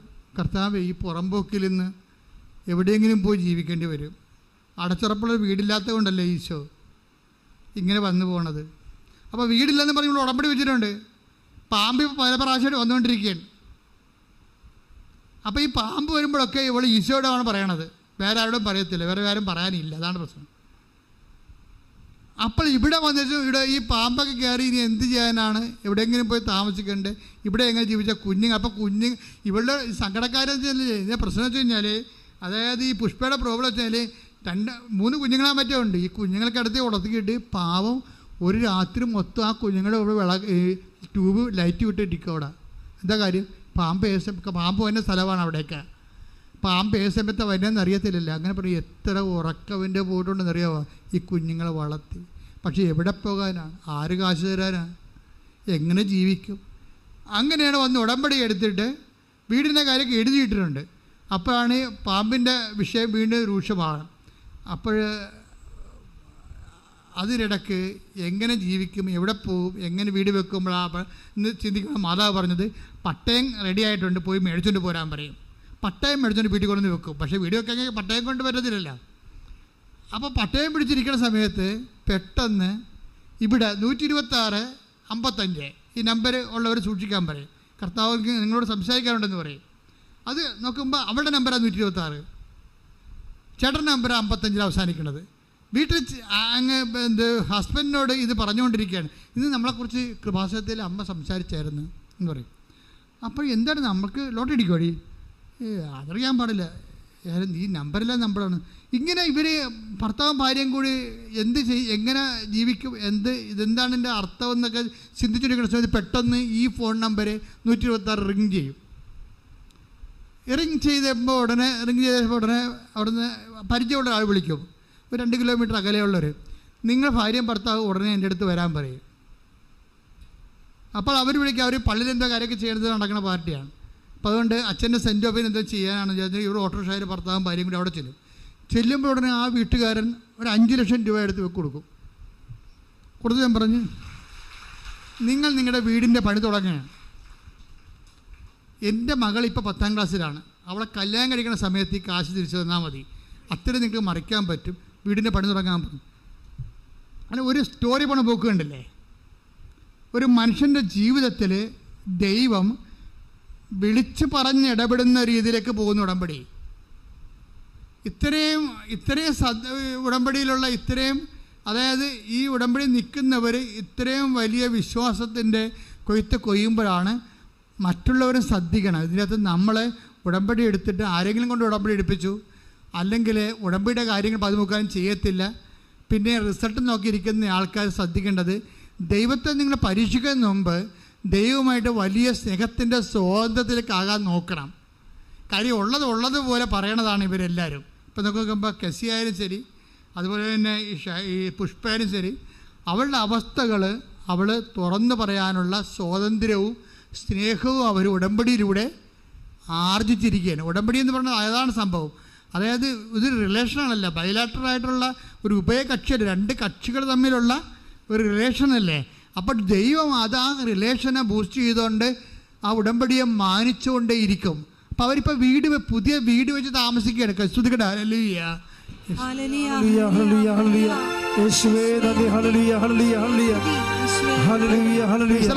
ഇനി വീട് വെക്കാമെന്ന വേറെ രസമുണ്ട്. ഇതിൻ്റെ ഇടയ്ക്ക് പുഷ്പ പറയവേ, കർത്താവേ എനിക്കറിയാം നീയാണ് എനിക്ക് വീട് തന്നതെന്ന് എനിക്കറിയാം, പക്ഷേ എനിക്ക് അത് കേൾക്കാൻ ഭയങ്കര സന്തോഷമാണ്. നീയാണെന്നുള്ളത് എനിക്കൊരു അടയാളം തരാൻ പറയും. ആൾക്കാർ കമ്മ്യൂണിക്കേറ്റ് ചെയ്യുന്ന രീതിയല്ല. നമ്മുടെ വിഷയം എന്താണ്? കവനൻ്റ് അതിൻ്റെ കമ്മ്യൂണിക്കേഷൻ. അപ്പോൾ എന്നിട്ട് കർത്താവിന് പറയും, നീയാണ് ഇപ്പോഴേ ഈ 5 ലക്ഷം രൂപ അങ്ങനെ കൊണ്ട് തടിയിച്ചതെന്ന് എനിക്കറിയാം, അതിനെനിക്കൊരു അടയാളം തരാൻ പറയും, നീയാണ് ഉള്ളതെന്ന്. ഉടനെ ഒരു വീട് പണിയാനുള്ള ആൾക്കാരെ വിളിച്ചുകൊണ്ട് വരുമ്പോൾ വീട് പണിയാൻ തുടങ്ങുമ്പോൾ അവരിങ്ങനെ മരപ്പണി തുടങ്ങാൻ നേരത്തെ സാധനം ചീട് തെറപ്പിക്കുന്ന പരിപാടി ഉണ്ടല്ലോ. അപ്പോൾ അതങ്ങനെ ആ വർക്ക് ചെയ്യാൻ വേണ്ട സമയത്ത് വരുമ്പോൾ ഈ പണിക്കൻ പറയും, ഒരു നിമിഷം ഞാനൊരു വിശ്വാസ പ്രമാണം ചെയ്യാൻ ആണ് ആഗ്രഹിക്കുന്നത്, ഞാൻ വിശ്വാസ പ്രമാണം ചെല്ലട്ടെന്ന് ചോദിക്കും. അപ്പോൾ അതൊക്കെ പഠിക്കാൻ ക്രിസ്ത്യാനി അല്ല. അതാണ് വിഷയം. വിളിച്ച ആളാർ ഈ വിശ്വാസ പ്രമാണം ചെല്ലട്ടെന്ന് ചോദിക്കുന്ന ആളാരാണ്? Is not a Christian. അതൊരു അടയാളമാണ്. എന്ന് വെച്ച് കഴിഞ്ഞാൽ ഞാൻ തന്നെയാണ് നിന്നെക്കൊണ്ട് വീട് ചെയ്യിക്കണമെന്ന് അടയാളം ചോദിച്ചപ്പോൾ അടയാളം കൊടുക്കുന്നതാണ്. അപ്പോൾ ദൈവത്തിൻ്റെയൊക്കെ ഒരു രീതി അതായത് ഇപ്പോൾ ഈ ദൈവത്തെക്കുറിച്ചൊക്കെ ചില ആൾക്കാർ സംസാരിക്കണില്ലേ, ദൈവം ഇല്ല എന്നൊക്കെ പറയും. അവർ ശരിക്കും പറഞ്ഞാൽ അത് ബൈബിൾ വരെ പറയണ വിഡ്ഢിയാന്മാരെന്നാ. എന്താ കാര്യം? അവർക്ക് പ്രാർത്ഥിച്ച അനുഭവമില്ലല്ലോ. അതായത് പ്രാർത്ഥിച്ചും ദൈവത്തോട് ഇടപെട്ടു അനുഭവമുള്ളവർ അവർക്ക് ആയിരക്കണക്കിന് അനുഭവങ്ങളാണ് ഉള്ളത്. അവർ ദൈവത്തിന് വേണ്ടി ജീവിക്കാനും മരിക്കാനും തയ്യാറാണ്.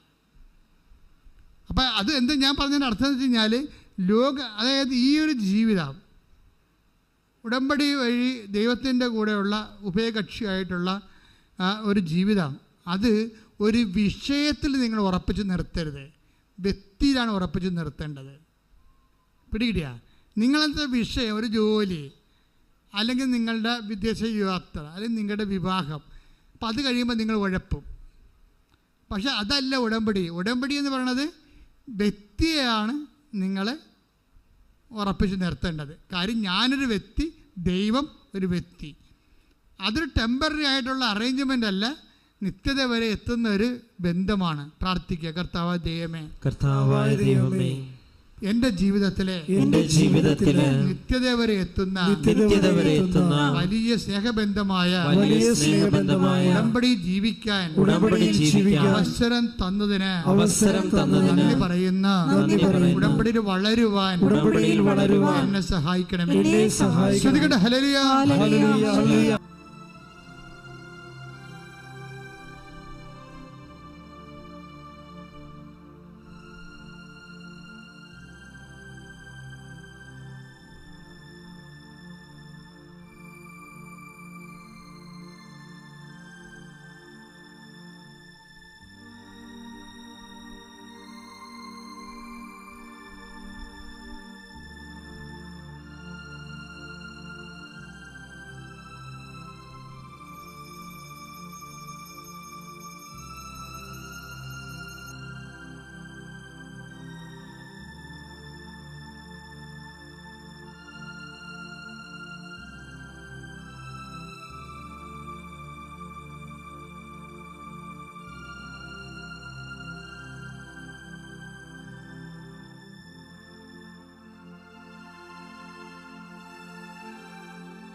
പരിശുദ്ധ പരമമാ ദിവ്യകാരുണ്യമേ,